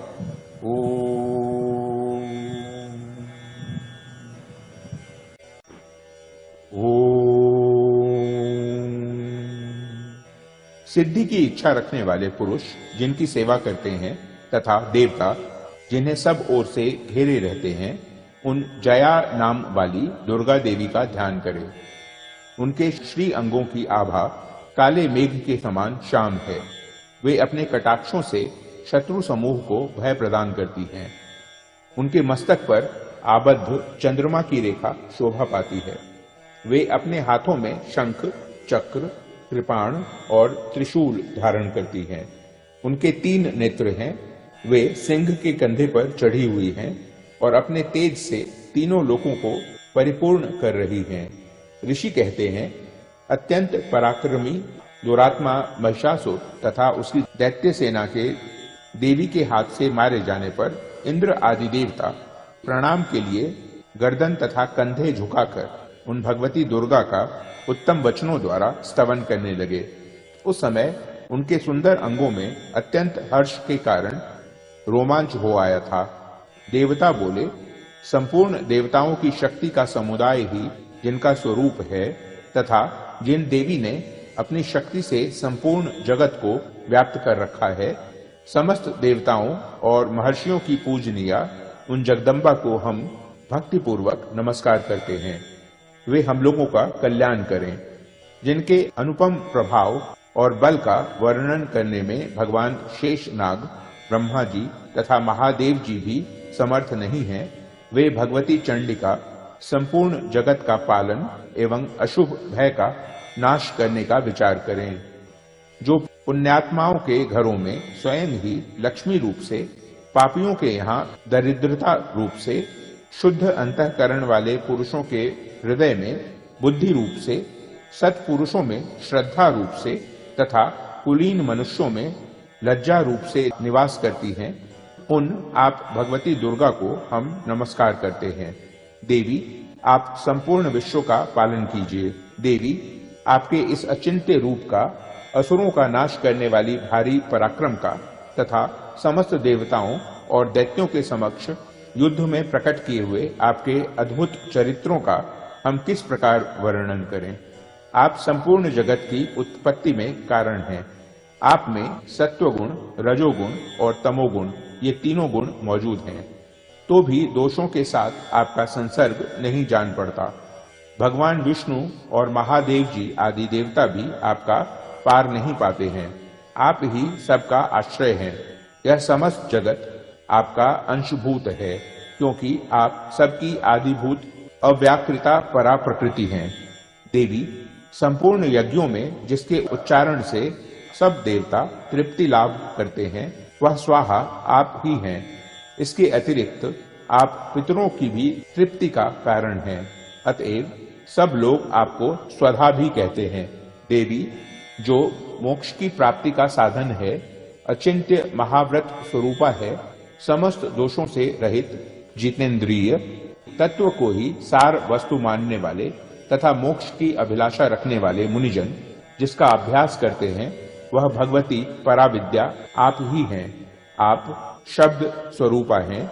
अत्यंत निर्मल ऋग्वेद, यजुर्वेद तथा उद्गीत के मनोहर पदों के पाठ से युक्त सामवेद का भी आधार आप ही हैं। आप देवी त्रयी यानी तीनों वेद और भगवती यानी छहों ऐश्वर्यों से युक्त हैं। इस विश्व की उत्पत्ति एवं पालन के लिए आप ही वार्ता यानी खेती एवं आजीविका के रूप में प्रकट हुई हैं। आप संपूर्ण जगत की घोर पीड़ा का नाश करने वाली हैं। देवी, जिससे समस्त शास्त्रों के सार का ज्ञान होता है, वह मेधा शक्ति आप ही हैं। दुर्गम भव सागर से पार उतारने वाली नौका रूप दुर्गा देवी भी आप ही हैं। आपकी कहीं भी आसक्ति नहीं है। कैटभ के शत्रु भगवान विष्णु के वक्षस्थल में एकमात्र निवास करने वाली भगवती लक्ष्मी तथा भगवान चंद्रशेखर द्वारा सम्मानित गौरी देवी भी आप ही हैं। आपका मुख मंद मुस्कान से सुशोभित, निर्मल, पूर्ण चंद्रमा के बिंब का अनुकरण करने वाला और उत्तम सुवर्ण की मनोहर कांति से कमनीय है। तो भी उसे देखकर महिषासुर को क्रोध हुआ और सहसा उसने उस पर प्रहार कर दिया। यह बड़े आश्चर्य की बात है। देवी, वही मुख जब क्रोध से युक्त होने पर उदय काल के चंद्रमा की भांति लाल और तनी हुई भौहों के कारण विकराल हो उठा, तब उसे देखकर जो महिषासुर के प्राण तुरंत नहीं निकल गए, यह उससे भी बढ़कर आश्चर्य की बात है, क्योंकि क्रोध में भरे हुए यमराज को देखकर भला कौन जीवित रह सकता है। देवी, आप प्रसन्न हो। परमात्म स्वरूपा, आपके प्रसन्न होने पर जगत का अभ्युदय होता है और क्रोध में भर जाने पर आप तत्काल ही कितने कुलों का सर्वनाश कर डालती हैं। यह बात अभी अनुभव में आई है, क्योंकि महिषासुर की यह विशाल सेना क्षण भर में आपके कोप से नष्ट हो गई है। सदा अभ्युदय प्रदान करने वाली आप, जिन पर प्रसन्न रहती हैं, देश में सम्मानित हैं। उन्हीं को धन और यश की प्राप्ति होती है। उन्हीं का धर्म कभी शिथिल नहीं होता तथा वे ही अपने हृष्ट पुष्ट स्त्री, पुत्र और भृत्यों के साथ धन्य माने जाते हैं। देवी, आपकी ही कृपा से पुण्यात्मा पुरुष प्रतिदिन अत्यंत श्रद्धा पूर्वक सदा सब प्रकार के धर्मानुकूल कर्म करता है और उसके प्रभाव से स्वर्ग लोक में जाता है। इसलिए आप तीनों लोकों में निश्चय ही मनोवांछित फल देने वाली हैं। मां दुर्गे, आप स्मरण करने पर सब प्राणियों का भय हर लेती हैं और स्वस्थ पुरुषों द्वारा चिंतन करने पर उन्हें परम कल्याणमयी बुद्धि प्रदान करती हैं। दुख, दरिद्रता और भय हरने वाली देवी, आपके सिवा दूसरी कौन है जिसका चित्त सबका उपकार करने के लिए सदा ही दयार्द्र रहता हो। देवी, इन राक्षसों के मारने से संसार को सुख मिले तथा ये राक्षस चिरकाल तक नरक में रहने के लिए भले ही पाप करते रहे हों, इस समय संग्राम में मृत्यु को प्राप्त होकर स्वर्ग लोक में जाएं। निश्चय ही यही सोचकर आप शत्रुओं का वध करती हैं। आप शत्रुओं पर शस्त्रों का प्रहार क्यों करती हैं? समस्त असुरों को दृष्टिपात मात्र से ही भस्म क्यों नहीं कर देती? इसमें एक रहस्य है। ये शत्रु भी हमारे शस्त्रों से पवित्र होकर उत्तम लोकों में जाएं, इस प्रकार उनके प्रति भी आपका विचार अत्यंत उत्तम रहता है। खड्ग के तेजह पुंज की भयंकर दीप्ति से तथा आपके त्रिशूल के अग्रभाग की घनीभूत प्रभा से चौंधिया कर जो असुरों की आंखें फूट नहीं गईं, उसमें कारण यही था कि वे मनोहर रश्मियों से युक्त चंद्रमा के समान आनंद प्रदान करने वाले आपके इस सुंदर मुख का दर्शन करते थे। देवी, आपका शील दुराचारियों के बुरे बर्ताव को दूर करने वाला है। साथ ही यह रूप ऐसा है जो कभी चिंतन में नहीं आ सकता और जिसकी कभी दूसरों से तुलना भी नहीं हो सकती, तथा आपका बल और पराक्रम तो उन दैत्यों का भी नाश करने वाला है जो कभी देवताओं के पराक्रम को भी नष्ट कर चुके थे। इस प्रकार आपने शत्रुओं पर भी अपनी दया ही प्रकट की है। वरदायिनी देवी, आपके इस पराक्रम की किसके साथ तुलना हो सकती है? तथा शत्रुओं को भय देने वाला एवं अत्यंत मनोहर ऐसा रूप भी आपके सिवा और कहाँ है? हृदय में कृपा और युद्ध में निष्ठुरता, ये दोनों बातें तीनों लोकों के भीतर केवल आप में ही देखी गई हैं। मातः, आपने शत्रुओं का नाश करके इस समस्त त्रिलोकी की रक्षा की है। उन शत्रुओं को भी युद्ध भूमि में मारकर स्वर्गलोक में पहुंचाया है तथा उन्मत्त दैत्यों से प्राप्त होने वाले हम लोगों के भय को भी दूर कर दिया है। आपको हमारा नमस्कार है। देवी, आप शूल से हमारी रक्षा करें। अंबिके, आप खड्ग से भी हमारी रक्षा करें तथा घंटा की ध्वनि और धनुष की टंकार से भी हम लोगों की रक्षा करें। चंडिके, पूर्व, पश्चिम और दक्षिण दिशा में आप हमारी रक्षा करें तथा ईश्वरी, अपने त्रिशूल को घुमाकर आप उत्तर दिशा में भी हमारी रक्षा करें। तीनों लोकों में आपके जो परम सुंदर एवं अत्यंत भयंकर रूप विचरते रहते हैं, उनके द्वारा भी आप हमारी तथा इस भूलोक की रक्षा करें। अंबिके, आपके कर पल्लवों में शोभा पाने वाले खड्ग, शूल और गदा आदि जो जो अस्त्र हों, उन सब के द्वारा आप सब ओर से हम लोगों की रक्षा करें।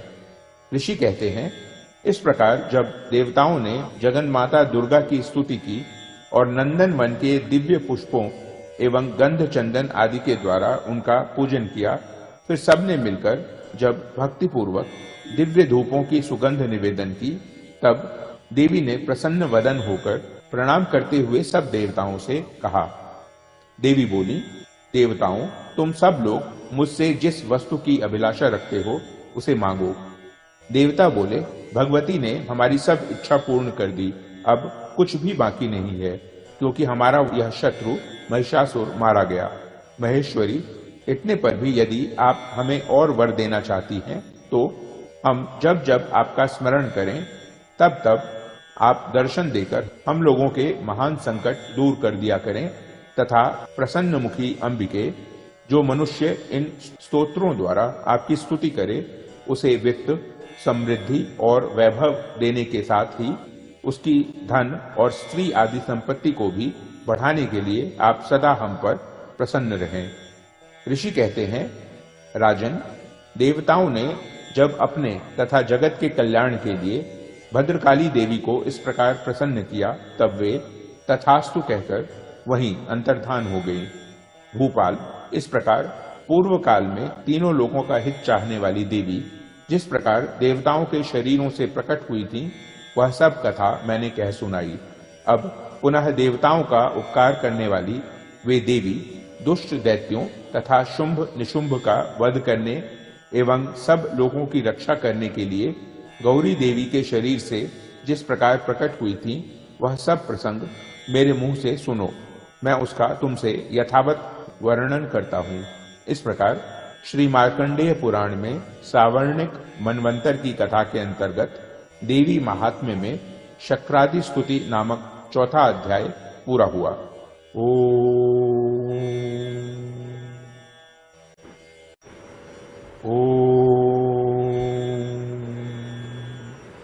इस उत्तर चरित्र के रुद्र ऋषि हैं, महासरस्वती देवता हैं, अनुष्टुप छंद हैं, भीमा शक्ति है, भ्रामरी बीज है, सूर्य तत्व है और सामवेद स्वरूप है। महासरस्वती की प्रसन्नता के लिए उत्तर चरित्र के पाठ में इसका विनियोग किया जाता है। जो अपने कर कमलों में घंटा, शूल, हल, शंख, मूसल, चक्र, धनुष और बाण धारण करती हैं, शरद ऋतु के शोभा संपन्न चंद्रमा के समान जिनकी मनोहर कांति है, जो तीनों लोकों की आधारभूता और शुंभ आदि दैत्यों का नाश करने वाली हैं, तथा गौरी के शरीर से जिनका प्राकट्य हुआ है, उन महासरस्वती देवी का मैं निरंतर भजन करता हूँ। ऋषि कहते हैं, पूर्व काल में शुंभ और निशुंभ नामक असुरों ने अपने बल के घमंड में आकर शचीपति इंद्र के हाथ से तीनों लोकों का राज्य और यज्ञ भाग छीन लिए। वे ही दोनों सूर्य, चंद्रमा, कुबेर, यम और वरुण के अधिकार का भी उपयोग करने लगे। वायु और अग्नि का कार्य भी वे ही करने लगे। उन दोनों ने सब देवताओं को अपमानित, राज्य भ्रष्ट, पराजित तथा अधिकारहीन करके स्वर्ग से निकाल दिया। उन दोनों महान असुरों से तिरस्कृत देवताओं ने अपराजिता देवी का स्मरण किया और सोचा, जगदम्बा ने हम सब लोगों को वर दिया था कि आपत्ति काल में स्मरण करने पर मैं तुम्हारी सब आपत्तियों का तत्काल नाश कर दूंगी। यह विचार कर देवता गिरिराज हिमालय पर गए और वहां भगवती विष्णु माया की स्तुति करने लगे। देवता बोले, देवी को नमस्कार है, महादेवी शिवा को सर्वदा नमस्कार है, प्रकृति एवं भद्रा को नमस्कार है। हम लोग नियम पूर्वक जगदम्बा को नमस्कार करते हैं। रौद्रा को नमस्कार है, नित्या, गौरी एवं धात्री को बारंबार नमस्कार है। ज्योत्सनामयी चंद्र रूपिणी एवं सुख स्वरूपा देवी को सतत प्रणाम है। शरणागतों का कल्याण करने वाली वृद्धि एवं सिद्धि रूपा देवी को हम बारंबार नमस्कार करते हैं। नैऋति यानी राक्षसों की लक्ष्मी, राजाओं की लक्ष्मी तथा शर्वाणी यानी शिव पत्नी स्वरूपा आप जगदम्बा को बार बार नमस्कार है। दुर्गा, दुर्गपारा अर्थात दुर्गम संकट से पार उतारने वाली, सारा यानी सबकी सारभूता, सर्वकारिणी ख्याति, कृष्णा और धूम्रा देवी को सर्वदा नमस्कार है। अत्यंत सौम्य तथा अत्यंत रौद्र रूपा देवी को हम नमस्कार करते हैं। उन्हें हमारा बारंबार प्रणाम है। जगत की आधारभूता कृति देवी को बारंबार नमस्कार है। जो देवी सब प्राणियों में विष्णु माया के नाम से कही जाती हैं, उनको नमस्कार, उनको नमस्कार, उनको बारंबार नमस्कार है। जो देवी सब प्राणियों में चेतना कहलाती हैं, उनको नमस्कार, उनको नमस्कार, उनको बारंबार नमस्कार है। जो देवी सब प्राणियों में बुद्धि रूप से स्थित हैं, उनको नमस्कार, उनको नमस्कार, उनको बारंबार नमस्कार है। जो देवी सब प्राणियों में निद्रा रूप से स्थित हैं, उनको नमस्कार, उनको नमस्कार, उनको बारंबार नमस्कार है। जो देवी सब प्राणियों में क्षुधा रूप से स्थित हैं, उनको नमस्कार, उनको नमस्कार, उनको बारंबार नमस्कार है। जो देवी सब प्राणियों में छाया रूप से स्थित हैं, उनको नमस्कार, उनको नमस्कार, उनको बारंबार नमस्कार है। जो देवी सब प्राणियों में शक्ति रूप से स्थित हैं, उनको नमस्कार, उनको नमस्कार, उनको बारंबार नमस्कार है। जो देवी सब प्राणियों में तृष्णा रूप से स्थित हैं, उनको नमस्कार, उनको नमस्कार, उनको बारंबार नमस्कार है। जो देवी सब प्राणियों में शांति यानी क्षमा रूप से स्थित हैं, उनको नमस्कार, उनको नमस्कार, उनको बारंबार नमस्कार है। जो देवी सब प्राणियों में जाति रूप से स्थित हैं, उनको नमस्कार, उनको नमस्कार, उनको बारंबार नमस्कार है। जो देवी सब प्राणियों में लज्जा रूप से स्थित हैं, उनको नमस्कार, उनको नमस्कार, उनको बारंबार नमस्कार है। जो देवी सब प्राणियों में शांति रूप से स्थित हैं, उनको नमस्कार, उनको नमस्कार, उनको बारंबार नमस्कार है। जो देवी सब प्राणियों में श्रद्धा रूप से स्थित हैं, उनको नमस्कार, उनको नमस्कार, उनको बारंबार नमस्कार है। जो देवी सब प्राणियों में कांति रूप से स्थित हैं, उनको नमस्कार, उनको नमस्कार, उनको बारंबार नमस्कार है। जो देवी सब प्राणियों में लक्ष्मी रूप से स्थित हैं, उनको नमस्कार, उनको नमस्कार, उनको बारंबार नमस्कार है। जो देवी सब प्राणियों में वृत्ति रूप से स्थित हैं, उनको नमस्कार, उनको नमस्कार, उनको बारंबार नमस्कार है। जो देवी सब प्राणियों में स्मृति रूप से स्थित हैं, उनको नमस्कार, उनको नमस्कार, उनको बारंबार नमस्कार है। जो देवी सब प्राणियों में दया रूप से स्थित हैं, उनको नमस्कार, उनको नमस्कार, उनको बारंबार नमस्कार है। जो देवी सब प्राणियों में तुष्टि रूप से स्थित हैं, उनको नमस्कार, उनको नमस्कार, उनको बारंबार नमस्कार है। जो देवी सब प्राणियों में माता रूप से स्थित हैं, उनको नमस्कार, उनको नमस्कार, उनको बारंबार नमस्कार है। जो देवी सब प्राणियों में भ्रांति रूप से स्थित हैं, उनको नमस्कार, उनको नमस्कार, उनको बारंबार नमस्कार है। जो जीवों के इंद्रिय वर्ग की अधिष्ठात्री देवी एवं सब प्राणियों में सदा व्याप्त रहने वाली हैं, उन व्याप्ति देवी को बारंबार नमस्कार है। जो देवी चैतन्य रूप से इस संपूर्ण जगत को व्याप्त करके स्थित हैं, उनको नमस्कार, उनको नमस्कार, उनको बारंबार नमस्कार है। पूर्व काल में अपने अभिष्ट की प्राप्ति होने से देवताओं ने जिनकी स्तुति की तथा देवराज इंद्र ने बहुत दिनों तक जिनका सेवन किया, वह कल्याण की साधन भूता ईश्वरी हमारा कल्याण और मंगल करें तथा सारी आपत्तियों का नाश कर डालें। उद्दंड दैत्यों से सताए हुए हम सभी देवता जिन परमेश्वरी को इस समय नमस्कार करते हैं तथा जो भक्ति से विनम्र पुरुषों द्वारा स्मरण की जाने पर तत्काल ही संपूर्ण विपत्तियों का नाश कर देती हैं, वे जगदम्बा हमारा संकट दूर करें। ऋषि कहते हैं, राजन, इस प्रकार जब देवता स्तुति कर रहे थे उस समय पार्वती देवी गंगा जी के जल में स्नान करने के लिए वहां आई। उन सुंदर भौहों वाली भगवती ने देवताओं से पूछा, आप लोग यहाँ किसकी स्तुति करते हैं? तब उन्हीं के शरीर कोश से प्रकट हुई शिवा देवी बोली, शुंभ दैत्य से तिरस्कृत और युद्ध में निशुंभ से पराजित हो यहाँ एकत्रित हुए ये समस्त देवता यह मेरी ही स्तुति कर रहे हैं। पार्वती जी के शरीर कोश से अंबिका का प्रादुर्भाव हुआ था, इसलिए वे समस्त लोगों में कौशिकी कही जाती हैं। कौशिकी के प्रकट होने के बाद पार्वती देवी का शरीर काले रंग का हो गया, अतः वे हिमालय पर रहने वाली कालिका देवी के नाम से विख्यात हुई। तदनंतर शुंभ निशुंभ के भृत्य चंड मुंड वहां आए और उन्होंने परम मनोहर रूप धारण करने वाली अंबिका देवी को देखा।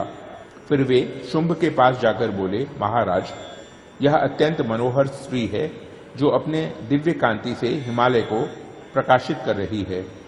वैसा उत्तम रूप कहीं किसी ने भी नहीं देखा होगा। असुरेश्वर, पता लगाइए वह देवी कौन है और उसे ले लीजिए। स्त्रियों में तो वह रत्न है, उसका प्रत्येक अंग बहुत ही सुंदर है तथा वह अपने श्री अंगों की प्रभा से संपूर्ण दिशाओं में प्रकाश फैला रही है। दैत्यराज, अभी वह हिमालय पर ही मौजूद है, आप उसे देख सकते हैं।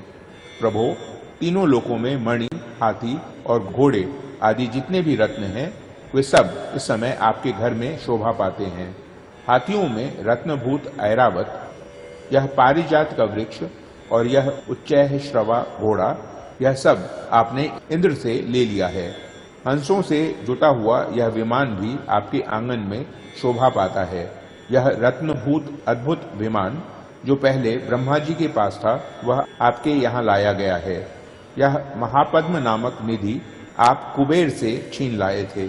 समुद्र ने भी आपको किंजलकिनी नाम की माला भेंट की है जो केसरों से सुशोभित है और जिसके कमल कभी कुंभलाते नहीं हैं। सुवर्ण की वर्षा करने वाला वरुण का छत्र भी आपके घर में शोभा पाता है तथा यह श्रेष्ठ रथ जो पहले प्रजापति के अधिकार में था अब आपके पास मौजूद है। दैत्येश्वर, मृत्यु की उत्क्रांतिदा नामक शक्ति भी आपने छीन ली है तथा वरुण का पाश और समुद्र में होने वाले सब प्रकार के रत्न आपके भाई निशुंभ के अधिकार में हैं। अग्नि ने भी स्वतः शुद्ध किए हुए 2 वस्त्र आपकी सेवा में अर्पित किए हैं। दैत्यराज, इस प्रकार सभी रत्न आपने एकत्र कर लिए हैं। फिर जो यह स्त्रियों में रत्न रूप कल्याणमयी देवी है, इसे आप क्यों नहीं अधिकार में कर लेते? ऋषि कहते हैं, चंड मुंड का यह वचन सुनकर शुंभ ने महादैत्य सुग्रीव को दूत बनाकर देवी के पास भेजा और कहा, तुम मेरी आज्ञा से उसके सामने ये बातें कहना और ऐसा उपाय करना जिससे प्रसन्न होकर वह शीघ्र ही यहाँ आ जाए। वह दूत पर्वत के अत्यंत रमणीय प्रदेश में जहाँ देवी मौजूद थी गया और मधुर वाणी में कोमल वचन बोला। दूत बोला, देवी, दैत्यराज शुंभ इस समय तीनों लोकों के परमेश्वर हैं। मैं उन्हीं का भेजा हुआ दूत हूँ और यहाँ तुम्हारे ही पास आया हूँ। उनकी आज्ञा सदा सब देवता एक स्वर से मानते हैं, कोई उसका उल्लंघन नहीं कर सकता। वे संपूर्ण देवताओं को परास्त कर चुके हैं। उन्होंने तुम्हारे लिए जो संदेश दिया है उसे सुनो। संपूर्ण त्रिलोकी मेरे अधिकार में है, देवता भी मेरी आज्ञा के अधीन चलते हैं। संपूर्ण यज्ञों के भागों को मैं ही पृथक पृथक भोगता हूँ। तीनों लोकों में जितने श्रेष्ठ रत्न हैं वे सब मेरे अधिकार में हैं। देवराज इंद्र का वाहन ऐरावत जो हाथियों में रत्न के समान है मैंने छीन लिया है। क्षीर सागर का मंथन करने से जो अश्व रत्न उच्चैः श्रवा प्रकट हुआ था उसे देवताओं ने मेरे पैरों पर पड़कर समर्पित किया है। सुंदरी, उनके सिवा और भी जितने रत्नभूत पदार्थ देवताओं, गंधर्वों और नागों के पास थे वे सब मेरे ही पास आ गए हैं। देवी, हम लोग तुम्हें संसार की स्त्रियों में रत्न मानते हैं, अतः तुम हमारे पास आ जाओ क्योंकि रत्नों का उपभोग करने वाले हम ही हैं। चंचल कटाक्षों वाली सुंदरी, तुम मेरी या मेरे भाई महापराक्रमी निशुंभ की सेवा में आ जाओ क्योंकि तुम रत्न स्वरूपा हो। मेरा वरण करने से तुम्हें तुलना रहित महान ऐश्वर्य की प्राप्ति होगी। अपनी बुद्धि से यह विचार कर तुम मेरी पत्नी बन जाओ। ऋषि कहते हैं, दूत के यूं कहने पर कल्याणमयी भगवती दुर्गा देवी जो इस जगत को धारण करती हैं मन ही मन गंभीर भाव से मुस्कुराई और इस प्रकार बोली। देवी ने कहा, दूत, तुमने सत्य कहा है, इसमें तनिक भी मिथ्या नहीं है। शुंभ तीनों लोगों का स्वामी है और निशुंभ भी उसी के समान पराक्रमी है, किंतु इस विषय में मैंने जो प्रतिज्ञा कर ली है उसे मिथ्या कैसे करूं? मैंने अपनी अल्प बुद्धि के कारण पहले से जो प्रतिज्ञा कर रखी है उसे सुनो। जो मुझे संग्राम में जीत लेगा, जो मेरे अभिमान को चूर्ण कर देगा तथा संसार में जो मेरे समान बलवान होगा वही मेरा स्वामी होगा।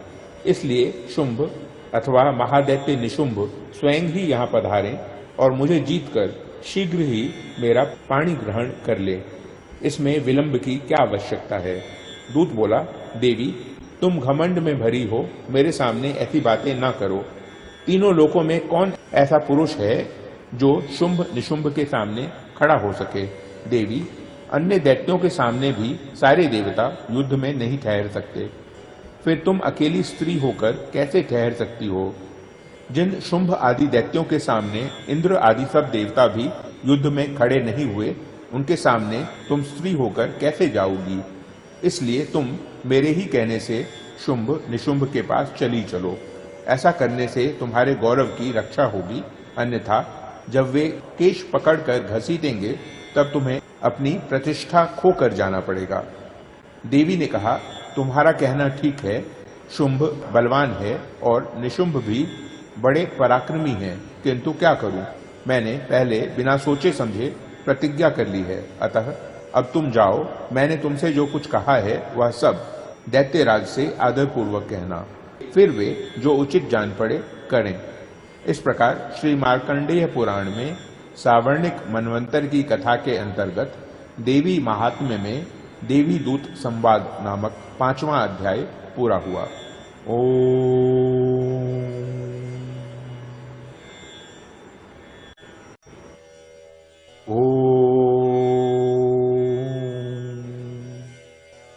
मैं सर्वगेश्वर भैरव के अंक में निवास करने वाली परमोत्कृष्ट पद्मावती देवी का चिंतन करता हूँ। वे नागराज के आसन पर बैठी हैं। नागों के फणों में सुशोभित होने वाली मणियों की विशाल माला से उनकी देह लता उद्भासित हो रही है। सूर्य के समान उनका तेज है। 3 नेत्र उनकी शोभा बढ़ा रहे हैं। वे हाथों में माला, कुंभ, कपाल और कमल लिए हुए हैं तथा उनके मस्तक में अर्धचंद्र का मुकुट सुशोभित है।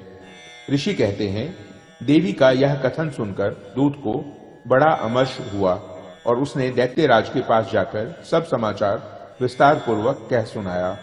दूत के उस वचन को सुनकर दैत्यराज कुपित हो उठा और दैत्य सेनापति धूम्रलोचन से बोला, धूम्रलोचन, तुम शीघ्र अपनी सेना साथ लेकर जाओ और उस दुष्टा के केश पकड़कर घसीटते हुए उसे बलपूर्वक यहाँ ले आओ। उसकी रक्षा करने के लिए यदि कोई दूसरा खड़ा हो तो वह देवता, यक्ष अथवा गंधर्व ही क्यों न हो, उसे अवश्य मार डालना। ऋषि कहते हैं, शुंभ के इस प्रकार आज्ञा देने पर वह धूम्रलोचन दैत्य 60,000 असुरों की सेना को साथ लेकर वहां से तुरंत चल दिया। वहां पहुंचकर उसने हिमालय पर रहने वाली देवी को देखा और ललकार कर कहा, अरे तो शुंभ निशुंभ के पास चल। यदि इस समय प्रसन्नता पूर्वक मेरे स्वामी के समीप नहीं चलेगी तो मैं बलपूर्वक झोंटा पकड़कर घसीटते हुए तुझे ले चलूंगा। देवी बोली, तुम्हें दैत्यों के राजा ने भेजा है, तुम स्वयं ही बलवान हो और तुम्हारे साथ विशाल सेना भी है। ऐसी दशा में यदि मुझे बलपूर्वक ले चलोगे तो मैं तुम्हारा क्या कर सकती हूँ? ऋषि कहते हैं, देवी के यूं कहने पर असुर धूम्रलोचन उनकी ओर दौड़ा और अंबिका ने हुंग शब्द के उच्चारण मात्र से उसे भस्म कर दिया। फिर तो क्रोध में भरी हुई दैत्यों की विशाल सेना और अंबिका ने एक दूसरे पर तीखे सायकों, शक्तियों तथा फरसों की वर्षा आरंभ की। इतने में ही देवी का वाहन सिंह क्रोध में भरकर भयंकर गर्जना करके गर्दन के बालों को हिलाता हुआ असुरों की सेना में कूद पड़ा। उसने कुछ दैत्यों को पंजों की मार से, कितनों को अपने जबड़ों से और कितने ही महादैत्यों को पटककर ओठ की दाढ़ी से घायल करके मार डाला। उस सिंह ने अपने नखों से कितनों के पेट फाड़ डाले और थप्पड़ मारकर कितनों के सिर धड़ से अलग कर दिए। कितनों की भुजाएं और मस्तक काट डाले तथा अपनी गर्दन के बाल हिलाते हुए उसने दूसरे दैत्यों के पेट फाड़कर उनका रक्त चूस लिया। अत्यंत क्रोध में भरे हुए देवी के वाहन उस महाबली सिंह ने क्षण भर में ही असुरों की सारी सेना का संहार कर डाला। शुंभ ने जब सुना कि देवी ने धूम्रलोचन असुर को मार डाला तथा उसके सिंह ने सारी सेना का सफाया कर डाला, तब उस दैत्यराज को बड़ा क्रोध हुआ, उसका ओठ कांपने लगा। उसने चंड और मुंड नामक 2 महादैत्यों को आज्ञा दी, हे चंड और हे मुंड, तुम लोग बहुत बड़ी सेना लेकर वहां जाओ, उस देवी के झोंटे पकड़कर अथवा उसे बांधकर शीघ्र यहां ले आओ। यदि इस प्रकार उसको लाने में संदेह हो तो युद्ध में सब प्रकार के अस्त्र शस्त्रों तथा समस्त आसुरी सेना का प्रयोग करके उसकी हत्या कर डालना। उस दुष्टा की हत्या होने तथा सिंह के भी मारे जाने पर उस अंबिका को बांधकर साथ ले शीघ्र ही लौट आना। इस प्रकार श्री मार्कंडेय पुराण में सावर्णिक मनवंतर की कथा के अंतर्गत देवी महात्म्य में धूम्रलोचन वध नामक 6ठा अध्याय पूरा हुआ।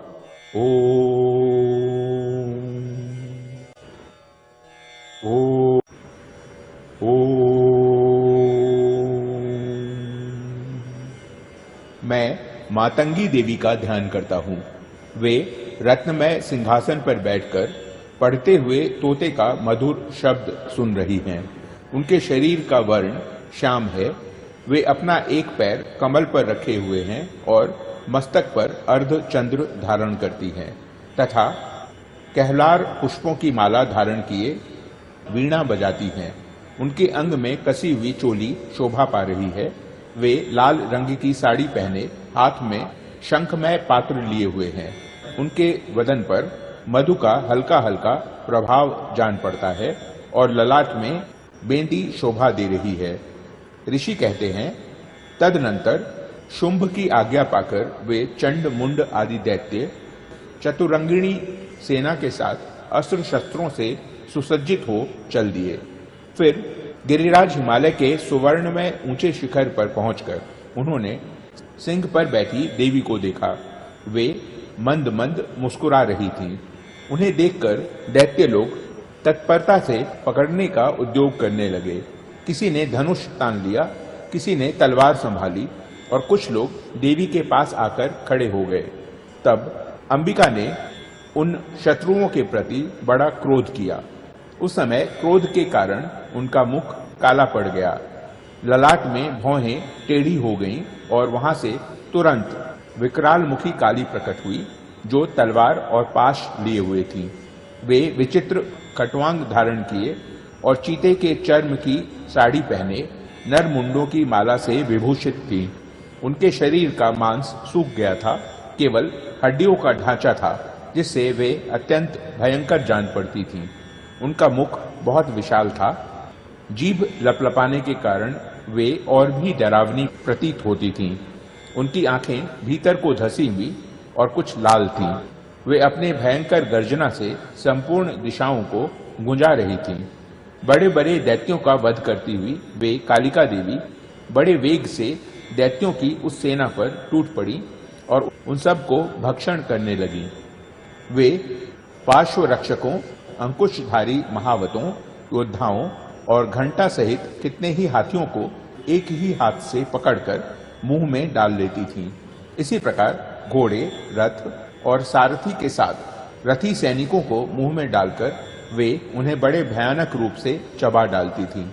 किसी के बाल पकड़ लेती, किसी का गला दबा देती, किसी को पैरों से कुचल डालती और किसी को छाती के धक्के से गिराकर मार डालती थीं।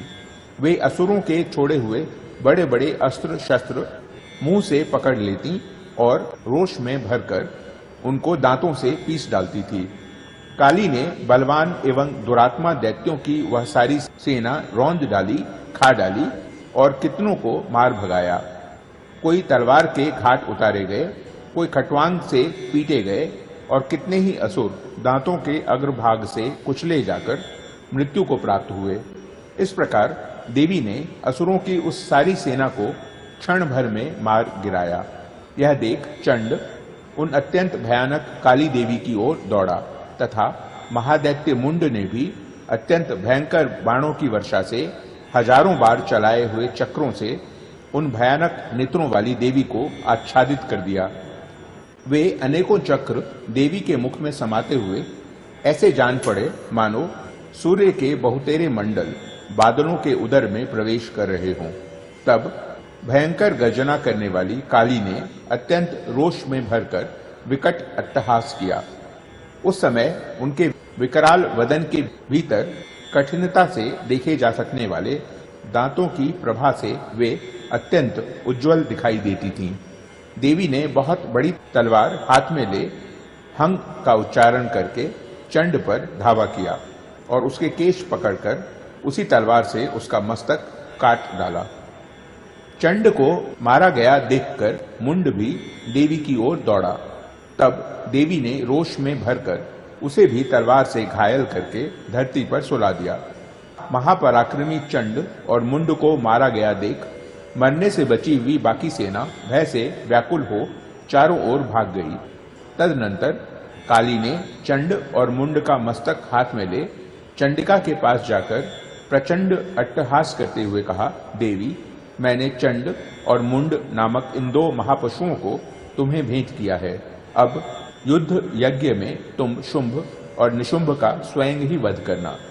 ऋषि कहते हैं, वहां लाए हुए उन चंड मुंड नामक महादैत्यों को देखकर कल्याणमयी चंडी ने काली से मधुर वाणी में कहा, देवी, तुम चंड और मुंड को लेकर मेरे पास आई हो, इसलिए संसार में चामुंडा के नाम से तुम्हारी ख्याति होगी। इस प्रकार श्री मार्कंडेय पुराण में सावर्णिक मनवंतर की कथा के अंतर्गत देवी महात्म्य में चंड मुंड वध नामक 7वां अध्याय पूरा हुआ।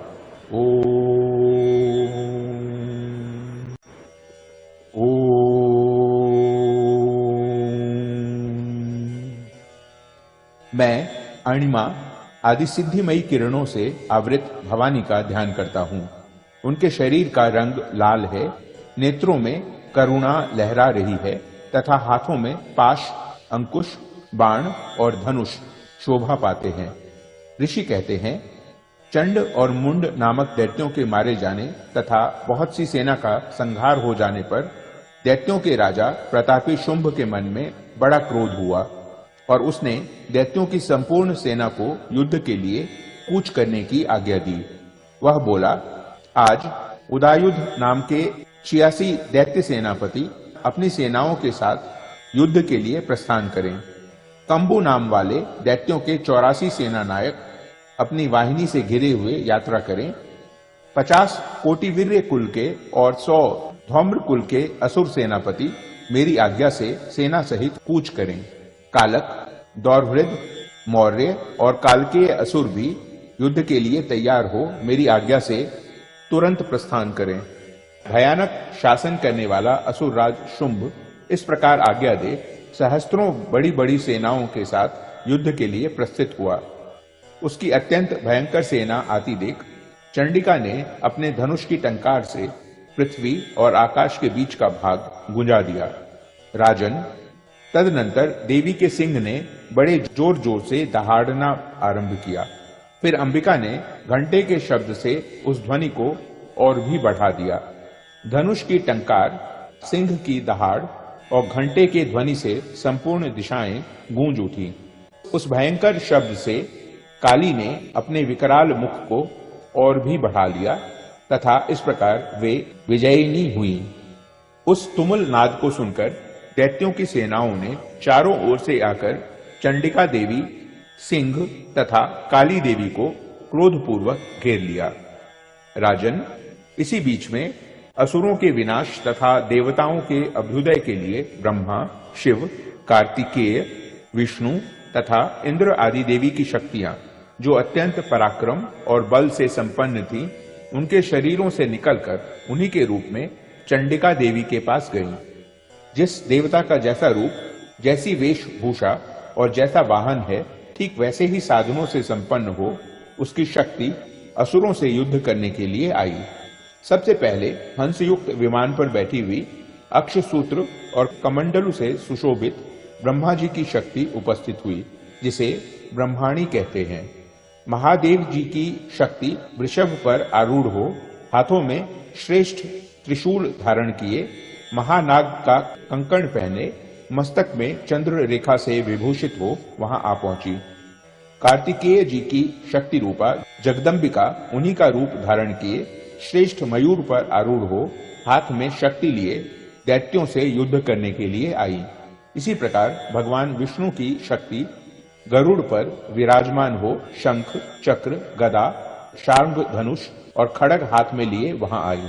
अनुपम यज्ञ वाराह का रूप धारण करने वाले श्री हरि की जो शक्ति है वह भी वाराह शरीर धारण करके वहां उपस्थित हुई। नारसिंही शक्ति भी नृसिंह के समान शरीर धारण करके वहां आई। उसके गर्दन के बालों के झटके से आकाश के तारे बिखरे पड़ते थे। इसी प्रकार इंद्र की शक्ति वज्र हाथ में लिए गजराज ऐरावत पर बैठकर आई। उसमें भी सहस्त्र नेत्र थे। इंद्र का जैसा रूप वैसा ही उसका भी था। तदनंतर उन देव शक्तियों से घिरे हुए महादेव जी ने चंडिका से कहा, मेरी प्रसन्नता के लिए तुम शीघ्र ही इन असुरों का संहार करो। तब देवी के शरीर से अत्यंत भयानक और परम उग्र चंडिका शक्ति प्रकट हुई, जो सैकड़ों गीदड़ियों की भांति आवाज करने वाली थी। उस अपराजिता देवी ने धूमिल जटा वाले महादेव जी से कहा, भगवान, आप शुंभ निशुंभ के पास दूत बनकर जाइए और उन अत्यंत गर्वीले दानव शुंभ एवं निशुंभ दोनों से कहिए, साथ ही उनके अतिरिक्त भी जो दानव युद्ध के लिए वहां उपस्थित हों उनको भी यह संदेश दीजिए, दैत्यों, यदि तुम जीवित रहना चाहते हो तो पाताल को लौट जाओ। इंद्र की त्रिलोकी का राज्य मिल जाए और देवता यज्ञ भाग का उपभोग करें। यदि बल के घमंड में आकर तुम युद्ध की अभिलाषा रखते हो तो आओ, मेरी शिवाएं यानी योगिनियां तुम्हारे कच्चे मांस से तृप्त हों। चूंकि उस देवी ने भगवान शिव को दूत के कार्य में नियुक्त किया था, इसलिए वह शिवदूती के नाम से संसार में विख्यात हुई। वे महादैत्य भी भगवान शिव के मुंह से देवी के वचन सुनकर क्रोध में भर गए और जहां कात्यायनी विराजमान थी उस ओर बढ़े। तदनंतर वे दैत्य अमर्ष में भरकर पहले ही देवी के ऊपर बाण, शक्ति और रिष्टि आदि अस्त्रों की वृष्टि करने लगे। तब देवी ने भी खेल खेल में ही धनुष की टंकार की और उससे छोड़े हुए बड़े बड़े बाणों द्वारा दैत्यों के चलाए हुए बाण, शूल, शक्ति और फरसों को काट डाला। फिर काली उनके आगे होकर शत्रुओं को शूल के प्रहार से विदीर्ण करने लगी और खटवांग से उनका कचूमर निकालती हुई रणभूमि में विचरने लगी। ब्रह्माणी भी जिस जिस ओर दौड़ती उसी उसी ओर अपने कमंडलू का जल छिड़ककर शत्रुओं के ओज और पराक्रम को नष्ट कर देती थी।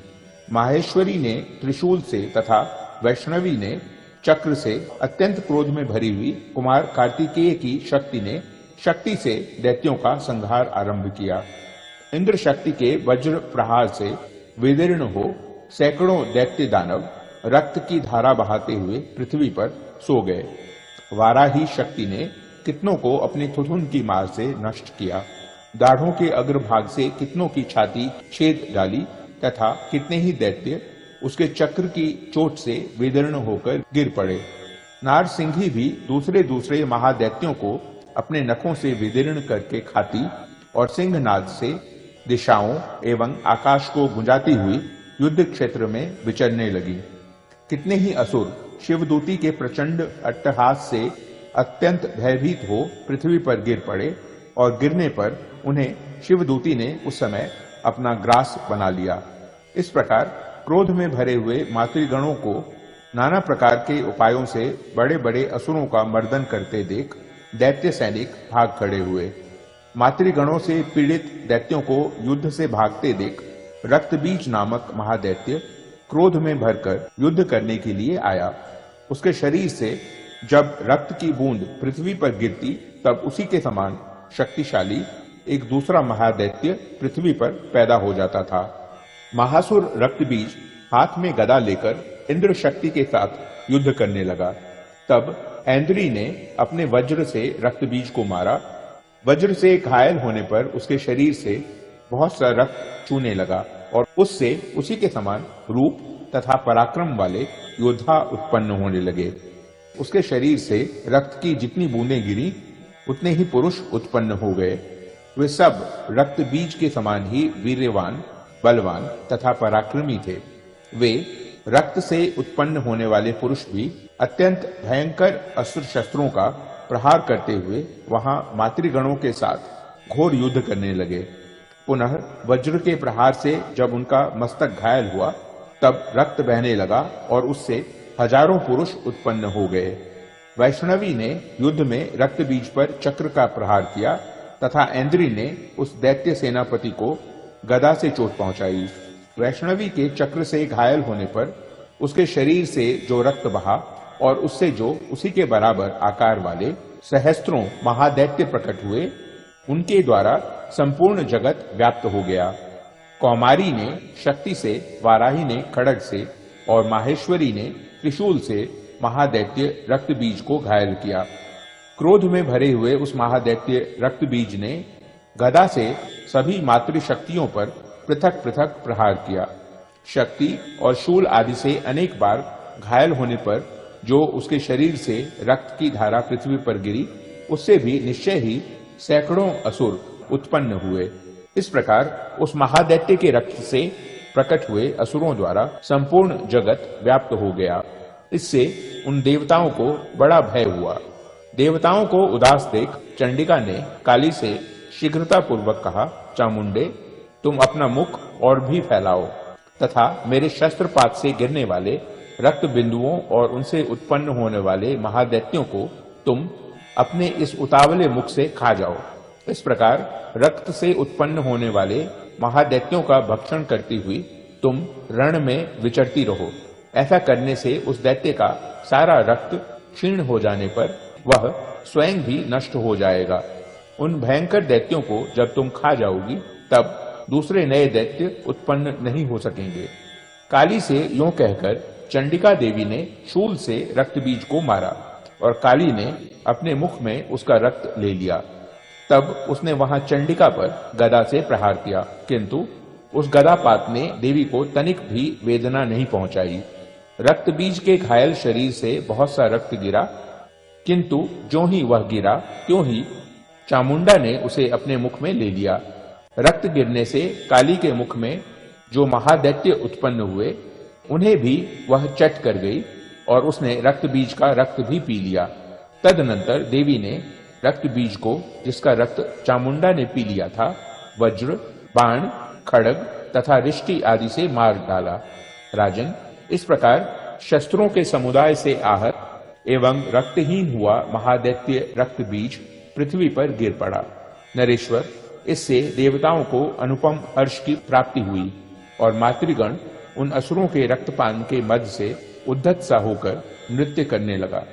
इस प्रकार श्री मार्कंडेय पुराण में सावर्णिक मनवंतर की कथा के अंतर्गत देवी महात्म्य में रक्त बीज वध नामक 8वां अध्याय पूरा हुआ।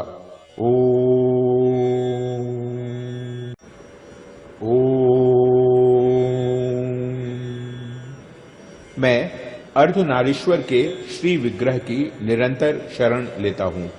उसका वर्ण बंदूक पुष्प और सुवर्ण के समान रक्तपीत मिश्रित है। वह अपनी भुजाओं में सुंदर अक्षमाला, पाश, अंकुश और वरद मुद्रा धारण करता है। अर्धचंद्र उसका आभूषण है तथा वह 3 नेत्रों से सुशोभित है। राजा ने कहा, भगवन, आपने रक्त बीज के वध से संबंध रखने वाला देवी चरित्र का यह अद्भुत महात्म्य मुझे बतलाया। अब रक्त बीज के मारे जाने पर अत्यंत क्रोध में भरे हुए शुंभ और निशुंभ ने जो कर्म किया उसे मैं सुनना चाहता हूँ।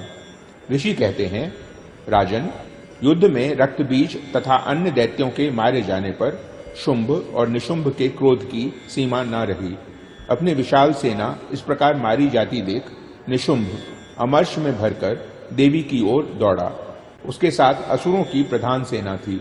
उसके आगे पीछे तथा पार्श्व भाग में बड़े बड़े असुर थे, जो क्रोध से ओठ चबाते हुए देवी को मार डालने के लिए आए। महापराक्रमी शुंभ भी अपनी सेना के साथ मातृगणों से युद्ध करके क्रोधवश चंडिका को मारने के लिए आ पहुंचा। तब देवी के साथ शुंभ और निशुंभ का घोर संग्राम छिड़ गया। वे दोनों दैत्य मेघों की भांति बाणों की भयंकर वृष्टि कर रहे थे। उन दोनों के चलाए हुए बाणों को चंडिका ने अपने बाणों के समूह से तुरंत काट डाला और शस्त्र समूहों की वर्षा करके उन दोनों दैत्यपतियों के अंगों में भी चोट पहुंचाई।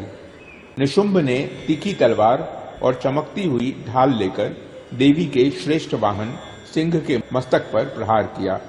अपने वाहन को चोट पहुंचने पर देवी ने क्षुरप्र नामक बाण से निशुंभ की श्रेष्ठ तलवार तुरंत ही काट डाली और उसकी ढाल को भी, जिसमें 8 चांद जड़े थे, खंड खंड कर दिया।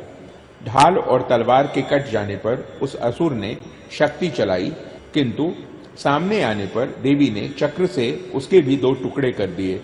अब तो निशुंभ क्रोध से जल उठा और उस दानव ने देवी को मारने के लिए शूल उठाया, किंतु देवी ने समीप आने पर उसे भी मुक्के से मारकर चूर्ण कर दिया। तब उसने गदा घुमाकर चंडी के ऊपर चलाई, परंतु वह भी देवी के त्रिशूल से कटकर भस्म हो गई। तदनंतर दैत्यराज निशुंभ को फरसा हाथ में लेकर आते देख देवी ने बाण समूहों से घायल कर धरती पर सुला दिया। उस भयंकर पराक्रमी भाई निशुंभ के धराशायी हो जाने पर शुंभ को बड़ा क्रोध हुआ और अंबिका का वध करने के लिए वह आगे बढ़ा। रथ पर बैठे बैठे ही उत्तम आयुधों से सुशोभित अपनी बड़ी बड़ी 8 अनुपम भुजाओं से समूचे आकाश को ढककर वह अद्भुत शोभा पाने लगा। उसे आते देख देवी ने शंख बजाया और धनुष की प्रत्यंचा का भी अत्यंत दुस्सह शब्द किया। साथ ही अपने घंटे के शब्द से, जो समस्त दैत्य सैनिकों का तेज नष्ट करने वाला था, संपूर्ण दिशाओं को व्याप्त कर दिया। तदनंतर सिंह ने भी अपनी दहाड़ से, जिसे सुनकर बड़े बड़े गजराजों का महान मद दूर हो जाता था, आकाश, पृथ्वी और 10 दिशाओं को गुंजा दिया। फिर काली ने आकाश में उछलकर अपने दोनों हाथों से पृथ्वी पर आघात किया। उससे ऐसा भयंकर शब्द हुआ जिससे पहले के सभी शब्द शांत हो गए। तत्पश्चात शिवदूती ने दैत्यों के लिए अमंगलजनक अट्टहास किया। इन शब्दों को सुनकर समस्त असुर थर्रा उठे, किंतु शुंभ को बड़ा क्रोध हुआ। उस समय देवी ने जब शुंभ को लक्ष्य करके कहा, ओ दुरात्मन, खड़ा रह, खड़ा रह। तभी आकाश में खड़े हुए देवता बोल उठे, जय हो, जय हो। शुंभ ने वहां आकर ज्वालाओं से युक्त अत्यंत भयानक शक्ति चलाई। अग्निमय पर्वत के समान आती हुई उस शक्ति को देवी ने बड़े भारी लूके से दूर हटा दिया। उस समय शुंभ के सिंहनाद से तीनों लोग गूंज उठे। राजन, उसकी प्रतिध्वनि से वज्रपात के समान भयानक शब्द हुआ, जिसने अन्य सब शब्दों को जीत लिया। शुंभ के चलाए हुए बाणों के देवी ने और देवी के चलाए हुए बाणों के शुंभ ने अपने भयंकर बाणों द्वारा सैकड़ों और हजारों टुकड़े कर दिए। तब क्रोध में भरी हुई चंडिका ने शुंभ को शूल से मारा। उसके आघात से मूर्छित हो वह पृथ्वी पर गिर पड़ा।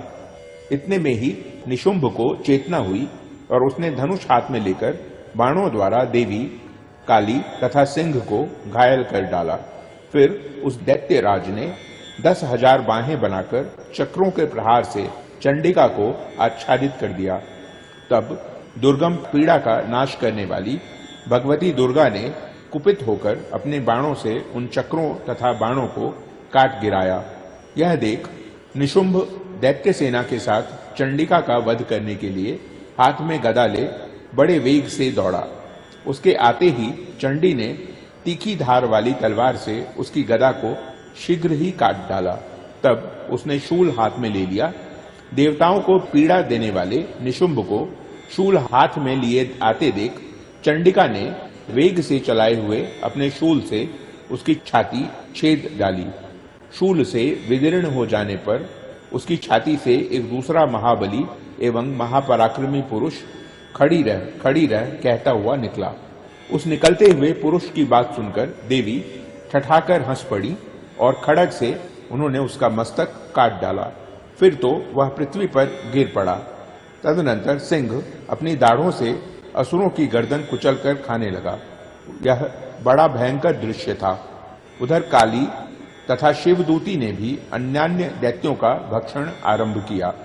कौमारी की शक्ति से विदीर्ण होकर कितने ही महादैत्य नष्ट हो गए। ब्रह्माणी के मंत्रपूत जल से निस्तेज होकर कितने ही भाग खड़े हुए। कितने ही दैत्य माहेश्वरी के त्रिशूल से छिन्न भिन्न हो धराशायी हो गए। वाराही के थुथुन के आघात से कितनों का पृथ्वी पर कचूमर निकल गया। वैष्णवी ने भी अपने चक्र से दानवों के टुकड़े टुकड़े कर डाले। ऐन्द्री के हाथ से छूटे हुए वज्र से भी कितने ही प्राणों से हाथ धो बैठे। कुछ असुर नष्ट हो गए, कुछ उस महायुद्ध से भाग गए, तथा कितने ही काली शिवदूती तथा सिंह के ग्रास बन गए। इस प्रकार श्री मार्कंडेय पुराण में सावर्णिक मनवंतर की कथा के अंतर्गत देवी महात्म्य में निशुंभ वध नामक 9वां अध्याय पूरा हुआ।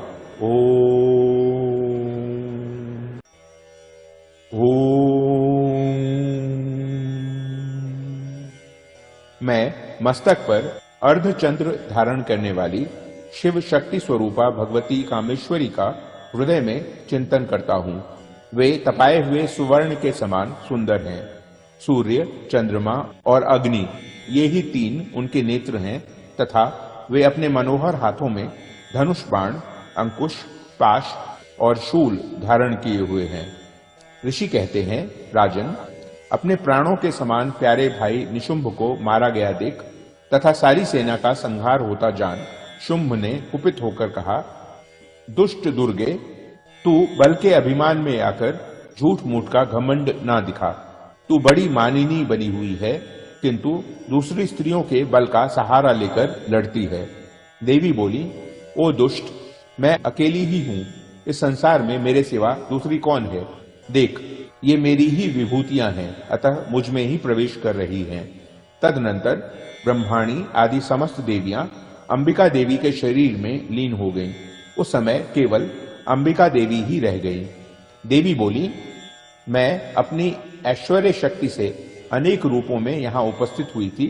उन सब रूपों को मैंने समेट लिया। अब अकेली ही युद्ध में खड़ी हूँ, तुम भी स्थिर हो जाओ।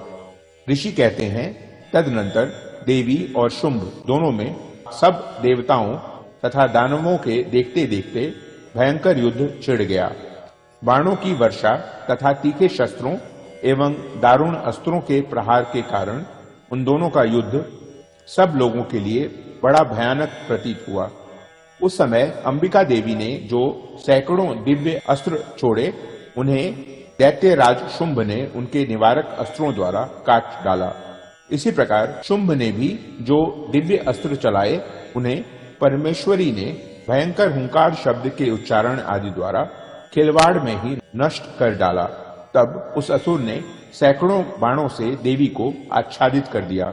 यह देख क्रोध में भरी हुई उन देवी ने भी बाण मारकर उसका धनुष काट डाला। धनुष कट जाने पर फिर दैत्यराज ने शक्ति हाथ में ली, किंतु देवी ने चक्र से उसके हाथ की शक्ति को भी काट गिराया। तत्पश्चात दैत्यों के स्वामी शुंभ ने 100 चांद वाली चमकती हुई ढाल और तलवार हाथ में ले उस समय देवी पर धावा किया। उसके आते ही चंडिका ने अपने धनुष से छोड़े हुए तीखे बाणों द्वारा उसकी सूर्य किरणों के समान उज्जवल ढाल और तलवार को तुरंत काट दिया। फिर उस दैत्य के घोड़े और सारथी मारे गए। धनुष तो पहले ही कट चुका था। अब उसने अंबिका को मारने के लिए उद्यत हो भयंकर मुद्गर हाथ में लिया। उसे आते देख देवी ने अपने तीक्ष्ण बाणों द्वारा उसका मुद्गर भी काट डाला। इस पर भी वह असुर मुक्का तानकर बड़े वेग से देवी की ओर झपटा। उस दैत्यराज ने देवी की छाती में मुक्का मारा। तब उन देवी ने भी उसकी छाती में एक चांटा जड़ दिया। देवी का थप्पड़ खाकर दैत्यराज शुंभ पृथ्वी पर गिर पड़ा, किंतु पुनः सहसा पूर्ववत उठकर खड़ा हो गया। फिर वह उछला और देवी को ऊपर ले जाकर आकाश में खड़ा हो गया। तब चंडिका आकाश में भी बिना किसी आधार के ही शुंभ के साथ युद्ध करने लगी। उस समय दैत्य और चंडिका आकाश में एक दूसरे से लड़ने लगे। उनका वह युद्ध पहले सिद्ध और मुनियों को विस्मय में डालने वाला हुआ। फिर अंबिका ने शुंभ के साथ बहुत देर तक युद्ध करने के पश्चात उसे उठाकर घुमाया और पृथ्वी पर पटक दिया। पटके जाने पर पृथ्वी पर आने के बाद वह दुष्टात्मा दैत्य पुनः चंडिका का वध करने के लिए उनकी ओर बड़े वेग से दौड़ा। तब समस्त दैत्यों के राजा शुंभ को अपनी ओर आते देख देवी ने त्रिशूल से उसकी छाती छेद कर उसे पृथ्वी पर गिरा दिया। देवी के शूल की धार से घायल होने पर उसके प्राण पखेरु उड़ गए और वह समुद्रों, द्वीपों तथा पर्वतों सहित समूची पृथ्वी को कपाता हुआ भूमि पर गिर पड़ा। तदनंतर उस दुरात्मा के मारे जाने पर संपूर्ण जगत प्रसन्न एवं पूर्ण स्वस्थ हो गया तथा आकाश स्वच्छ दिखाई देने लगा। पहले जो उत्पात सूचक मेघ और उल्कापात होते थे वे सब शांत हो गए तथा उस दैत्य के मारे जाने पर नदियां भी ठीक मार्ग से बहने लगीं। उस समय शुंभ की मृत्यु के बाद संपूर्ण देवताओं का हृदय हर्ष से भर गया और गंधर्वगण मधुर गीत गाने लगे। दूसरे गंधर्व बाजे बजाने लगे और अप्सराएं नाचने लगी। पवित्र वायु बहने लगी। सूर्य की प्रभा उत्तम हो गई। अग्निशाला की बुझी हुई आग अपने आप प्रज्वलित हो उठी तथा संपूर्ण दिशाओं के भयंकर शब्द शांत हो गए। इस प्रकार श्री मार्कंडेय पुराण में सावर्णिक मनवंतर की कथा के अंतर्गत देवी महात्म्य में शुंभ वध नामक 10वां अध्याय पूरा हुआ।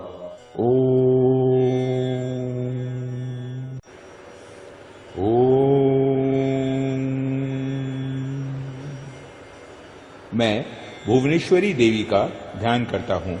उनके श्री अंगों की आभा प्रभात काल के सूर्य के समान है और मस्तक पर चंद्रमा का मुकुट है।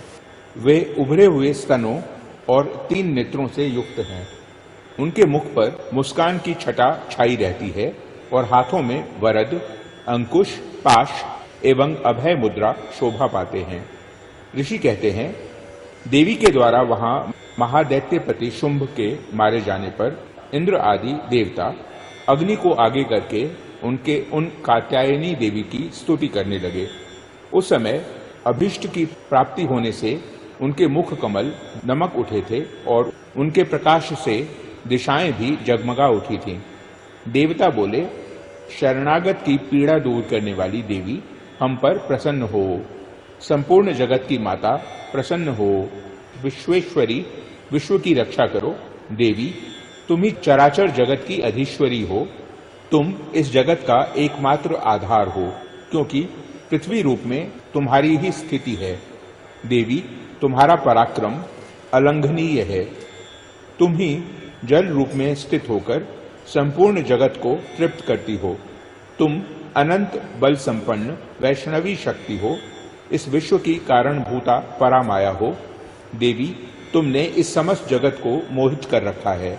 तुम ही प्रसन्न होने पर इस पृथ्वी पर मोक्ष की प्राप्ति कराती हो। देवी संपूर्ण विद्याएं तुम्हारे ही भिन्न भिन्न स्वरूप हैं। जगत में जितनी स्त्रियां हैं वे सब तुम्हारी ही मूर्तियां हैं। जगदम्ब एकमात्र तुमने ही इस विश्व को व्याप्त कर रखा है। तुम्हारी स्तुति क्या हो सकती है? तुम तो स्तवन करने योग्य पदार्थों से परे एवं परावाणी हो। जब तुम सर्वस्वरूपा देवी स्वर्ग तथा मोक्ष प्रदान करने वाली हो, तब इसी रूप में तुम्हारी स्तुति हो गई। तुम्हारी स्तुति के लिए इससे अच्छी उक्तियां और क्या हो सकती हैं? बुद्धि रूप से सब लोगों के हृदय में विराजमान रहने वाली तथा स्वर्ग एवं मोक्ष प्रदान करने वाली नारायणी देवी तुम्हें नमस्कार है। कला, काष्ठा आदि के रूप में क्रमशः परिणाम यानी अवस्था परिवर्तन की ओर ले जाने वाली तथा विश्व का उपसंहार करने में समर्थ नारायणी तुम्हें नमस्कार है। नारायणी तुम सब प्रकार के मंगल प्रदान करने वाली मंगलमयी हो।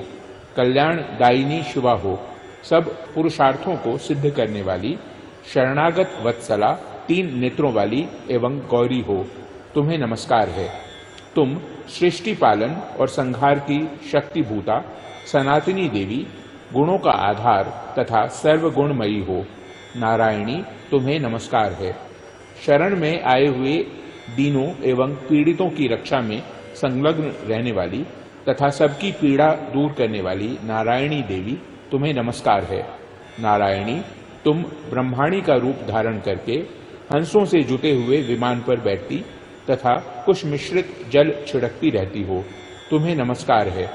माहेश्वरी रूप से त्रिशूल, चंद्रमा एवं सर्प को धारण करने वाली तथा महान वृषभ की पीठ पर बैठने वाली नारायणी देवी, तुम्हें नमस्कार है।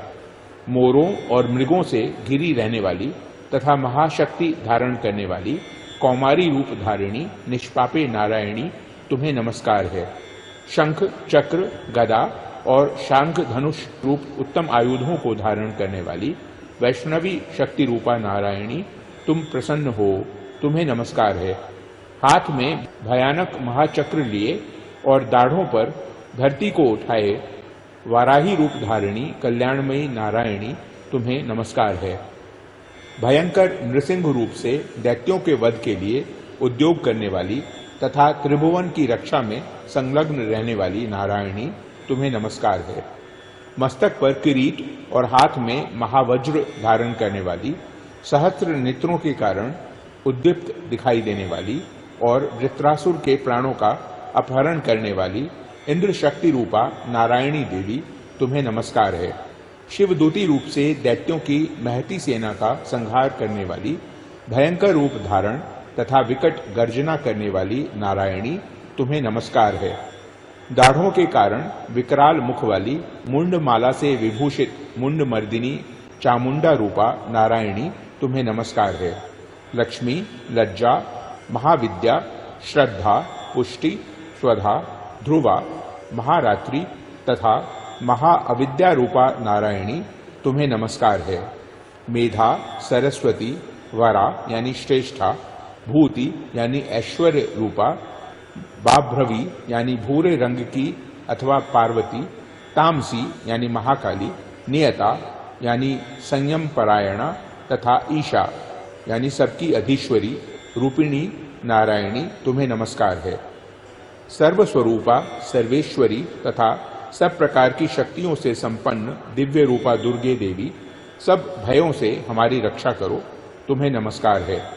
कात्यायनी, यह 3 लोचनों से विभूषित तुम्हारा सौम्य मुख सब प्रकार के भयों से हमारी रक्षा करे, तुम्हें नमस्कार है। भद्रकाली, ज्वालाओं के कारण विकराल प्रतीत होने वाला, अत्यंत भयंकर और समस्त असुरों का संहार करने वाला तुम्हारा त्रिशूल भय से हमें बचाए, तुम्हें नमस्कार है। देवी, जो अपनी ध्वनि से संपूर्ण जगत को व्याप्त करके दैत्यों के तेज नष्ट किए देता है, वह तुम्हारा घंटा हम लोगों की पापों से उसी प्रकार रक्षा करे जैसे माता अपने पुत्रों की बुरे कर्मों से रक्षा करती है। चंडिके, तुम्हारे हाथों में सुशोभित खड्ग जो असुरों के रक्त और चर्बी से चर्चित हैं, हमारा मंगल करे, हम तुम्हें नमस्कार करते हैं। देवी, तुम प्रसन्न होने पर सब रोगों को नष्ट कर देती हो और कुपित होने पर मनोवांछित सभी कामनाओं का नाश कर देती हो। जो लोग तुम्हारी शरण में जा चुके हैं, उन पर विपत्ति तो आती ही नहीं। तुम्हारी शरण में गए हुए मनुष्य दूसरों को शरण देने वाले हो जाते हैं।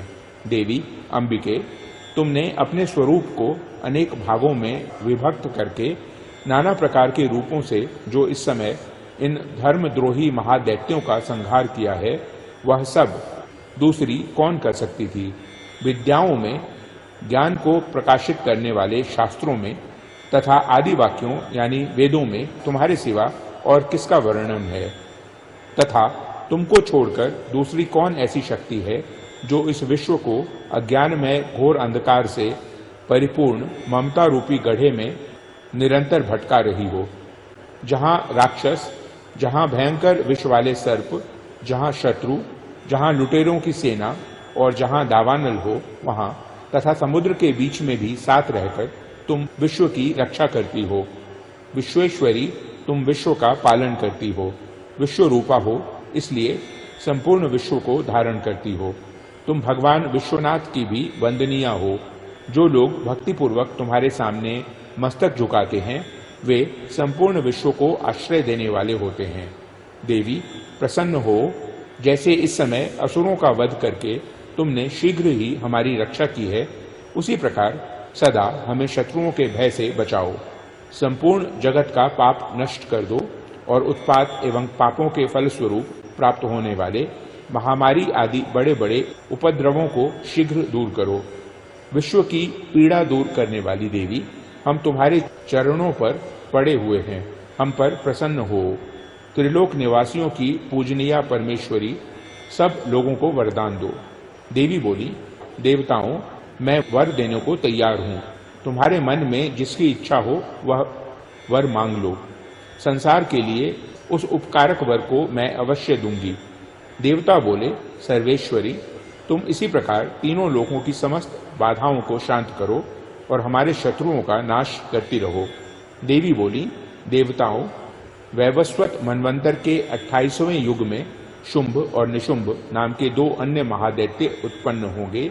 तब मैं नंदगोप के घर में उनकी पत्नी यशोदा के गर्भ से अवतीर्ण हो विंध्याचल में जाकर रहूंगी और उक्त दोनों असुरों का नाश करूंगी। फिर अत्यंत भयंकर रूप से पृथ्वी पर अवतार ले मैं वैप्रचित्त नाम वाले दानवों का वध करूंगी। उन भयंकर महादैत्यों को भक्षण करते समय मेरे दांत अनार के फूल की भांति लाल हो जाएंगे। तब स्वर्ग में देवता और मर्त्यलोक में मनुष्य सदा मेरी स्तुति करते हुए मुझे रक्तदंतिका कहेंगे। फिर जब पृथ्वी पर 100 वर्षों के लिए वर्षा रुक जाएगी और पानी का अभाव हो जाएगा, उस समय मुनियों के स्तवन करने पर मैं पृथ्वी पर अयोनिजा रूप में प्रकट होऊंगी और 100 नेत्रों से मुनियों को देखूंगी। अतः मनुष्य शताक्षी इस नाम से मेरा कीर्तन करेंगे। देवताओं, उस समय मैं अपने शरीर से उत्पन्न हुए शाकों द्वारा समस्त संसार का भरण पोषण करूंगी। जब तक वर्षा नहीं होगी तब तक वे शाक ही सबके प्राणों की रक्षा करेंगे। ऐसा करने के कारण पृथ्वी पर शाकंभरी के नाम से मेरी ख्याति होगी। उसी अवतार में मैं दुर्गम नामक महादैत्य का वध भी करूंगी। इससे मेरा नाम दुर्गा देवी के रूप से प्रसिद्ध होगा। फिर मैं जब भीम रूप धारण करके मुनियों की रक्षा के लिए हिमालय पर रहने वाले राक्षसों का भक्षण करूंगी, उस समय सब मुनि भक्ति से नतमस्तक होकर मेरी स्तुति करेंगे। तब मेरा नाम भीमा देवी के रूप में विख्यात होगा। जब अरुण नामक दैत्य तीनों लोकों में भारी उपद्रव मचाएगा, तब मैं तीनों लोकों का हित करने के लिए 6 पैरों वाले असंख्य भ्रमरों का रूप धारण करके उस महादैत्य का वध करूंगी। उस समय सब लोग भ्रामरी के नाम से चारों ओर मेरी स्तुति करेंगे। इस प्रकार जब जब संसार में दानवी बाधा उपस्थित होगी, तब तब अवतार लेकर मैं शत्रुओं का संहार करूंगी। इस प्रकार श्री मार्कंडेय पुराण में सावर्णिक मनवंतर की कथा के अंतर्गत देवी महात्म्य में देवी स्तुति नामक 11वां अध्याय पूरा हुआ।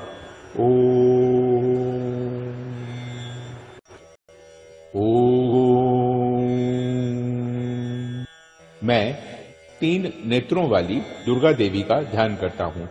उनके श्री अंगों की प्रभा बिजली के समान है। वे सिंह के कंधे पर बैठी हुई भयंकर प्रतीत होती हैं। हाथों में तलवार और ढाल लिए अनेक कन्याएं उनकी सेवा में खड़ी हैं। वे अपने हाथों में चक्र, गदा, तलवार, ढाल, बाण, धनुष, पाश और तर्जनी मुद्रा धारण किए हुए हैं। उनका स्वरूप अग्निमय है तथा वे माथे पर चंद्रमा का मुकुट धारण करती हैं। देवी बोली, देवताओं, जो एकाग्र चित्त होकर प्रतिदिन इन स्तुतियों से मेरा स्तवन करेगा, उसकी सारी बाधा मैं निश्चय ही दूर कर दूंगी।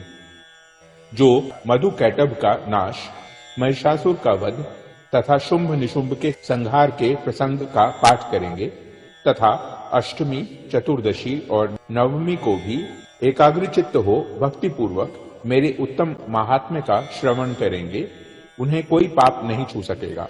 उन पर पाप जनित आपत्तियां भी नहीं आएंगी। उनके घर में कभी दरिद्रता नहीं होगी तथा उनको कभी प्रेमी जनों के विछोह का कष्ट भी नहीं भोगना पड़ेगा। इतना ही नहीं, उन्हें शत्रु से, लुटेरों से, राजा से, शस्त्र से, अग्नि से तथा जल की राशि से भी कभी भय नहीं होगा।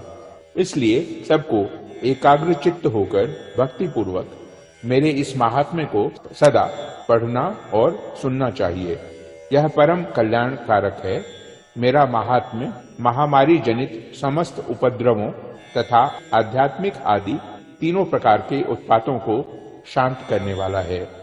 मेरे जिस मंदिर में प्रतिदिन विधि पूर्वक मेरे इस महात्म्य का पाठ किया जाता है, उस स्थान को मैं कभी नहीं छोड़ती। वहां सदा ही मेरा सन्निधान बना रहता है। बलिदान, पूजा, होम तथा महोत्सव के अवसरों पर मेरे इस चरित्र का पूरा पूरा पाठ और श्रवण करना चाहिए। ऐसा करने पर मनुष्य विधि को जानकर या बिना जाने भी मेरे लिए जो बलि, पूजा या होम आदि करेगा, उसे मैं बड़ी प्रसन्नता के साथ ग्रहण करूंगी। शरत काल में जो वार्षिक महापूजा की जाती है, उस अवसर पर जो मेरे इस महात्म्य को भक्ति पूर्वक सुनेगा, वह मनुष्य मेरे प्रसाद से सब बाधाओं से मुक्त तथा धन, धान्य एवं पुत्र से संपन्न होगा। इसमें तनिक भी संदेह नहीं है। मेरे इस महात्म्य, मेरे प्रादुर्भाव की सुंदर कथाएं तथा युद्ध में किए हुए मेरे पराक्रम सुनने से मनुष्य निर्भय हो जाता है। मेरे महात्म्य का श्रवण करने वाले पुरुषों के शत्रु नष्ट हो जाते हैं। उन्हें कल्याण की प्राप्ति होती तथा उनका कुल आनंदित रहता है। सर्वत्र शांति कर्म में बुरे स्वप्न दिखाई देने पर तथा ग्रह जनित भयंकर पीड़ा उपस्थित होने पर मेरा महात्म्य श्रवण करना चाहिए। इससे सब विघ्न तथा भयंकर ग्रह पीड़ाएं शांत हो जाती हैं और मनुष्यों द्वारा देखा हुआ दुस्वप्न शुभ स्वप्न में परिवर्तित हो जाता है। बाल ग्रहों से आक्रांत हुए बालकों के लिए यह महात्म्य शांतिकारक है तथा मनुष्यों के संगठन में फूट होने पर यह अच्छी प्रकार मित्रता कराने वाला होता है। यह महात्म्य समस्त दुराचारियों के बल का नाश कराने वाला है। इसके पाठ मात्र से राक्षसों, भूतों और पिशाचों का नाश हो जाता है। मेरा यह सब महात्म्य मेरे सामीप्य की प्राप्ति कराने वाला है। पशु, पुष्प, अर्घ्य, धूप, दीप, गंध आदि उत्तम सामग्रियों द्वारा पूजन करने से, ब्राह्मणों को भोजन कराने से, होम करने से, प्रतिदिन अभिषेक करने से, नाना प्रकार के अन्य भोगों का अर्पण करने से तथा दान देने आदि से 1 वर्ष तक जो मेरी आराधना की जाती है और उससे मुझे जितनी प्रसन्नता होती है, उतनी प्रसन्नता मेरे इस उत्तम चरित्र का एक बार श्रवण करने मात्र से हो जाती है। यह महात्म्य श्रवण करने पर पापों को हर लेता और आरोग्य प्रदान करता है। मेरे प्रादुर्भाव का कीर्तन समस्त भूतों से रक्षा करता है तथा मेरा युद्ध विषयक चरित्र दुष्ट दैत्यों का संहार करने वाला है। इसके श्रवण करने पर मनुष्यों को शत्रु का भय नहीं रहता। देवताओं, तुमने और ब्रह्मर्षियों ने जो मेरी स्तुतियां की हैं तथा ब्रह्मा जी ने जो स्तुतियां की हैं, वे सभी कल्याणमयी बुद्धि प्रदान करती हैं। वन में, सोने मार्ग में अथवा दावानल से घिर जाने पर, निर्जन स्थान में लुटेरों के दाव में पड़ जाने पर या शत्रुओं से पकड़े जाने पर अथवा जंगल में सिंह, व्याघ्र या जंगली हाथियों के पीछा करने पर कुपित राजा के आदेश से वध या बंधन के स्थान में ले जाए जाने पर अथवा महासागर में नाव पर बैठने के बाद भारी तूफान से नाव के डगमग होने पर और अत्यंत भयंकर युद्ध में शस्त्रों का प्रहार होने पर अथवा वेदना से पीड़ित होने पर, किंग बहुना सभी भयानक बाधाओं के उपस्थित होने पर जो मेरे इस चरित्र का स्मरण करता है, वह मनुष्य संकट से मुक्त हो जाता है। मेरे प्रभाव से सिंह आदि हिंसक जंतु नष्ट हो जाते हैं तथा लुटेरे और शत्रु भी मेरे चरित्र का स्मरण करने वाले पुरुष से दूर भागते हैं। ऋषि कहते हैं, यूं कहकर प्रचंड पराक्रम वाली भगवती चंडिका सब देवताओं के देखते देखते वहीं अंतर्धान हो गईं। फिर समस्त देवता भी शत्रुओं के मारे जाने से निर्भय हो पहले की ही भांति यज्ञ भाग का उपभोग करते हुए अपने अपने अधिकार का पालन करने लगे। संसार का विध्वंस करने वाले महाभयंकर अतुल पराक्रमी देव शत्रु शुंभ तथा महाबली निशुंभ के युद्ध में देवी द्वारा मारे जाने पर शेष दैत्य पाताल लोक में चले आए। राजन, इस प्रकार भगवती अंबिका देवी नित्य होती हुई भी पुनः पुनः प्रकट होकर जगत की रक्षा करती हैं। वे ही इस विश्व को मोहित करती, वे ही जगत को जन्म देती तथा वे ही प्रार्थना करने पर संतुष्ट हो विज्ञान एवं समृद्धि प्रदान करती हैं। राजन, महाप्रलय के समय महामारी का स्वरूप धारण करने वाली वे महाकाली ही इस समस्त ब्रह्मांड में व्याप्त है।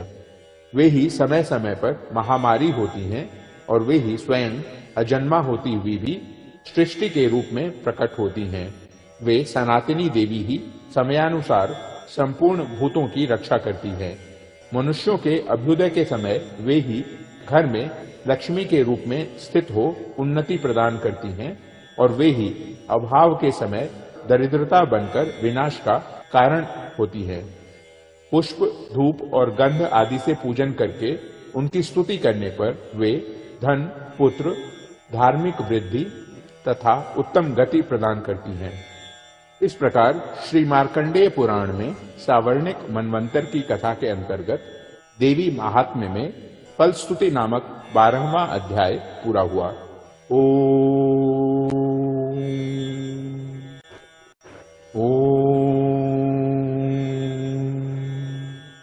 जो उदय काल के सूर्य मंडल की सी कांति धारण करने वाली हैं, जिनकी 4 भुजाएं और 3 नेत्र हैं तथा जो अपने हाथों में पाश, अंकुश, वर एवं अभय की मुद्रा धारण किए रहती हैं, उन शिवा देवी का मैं ध्यान करता हूँ।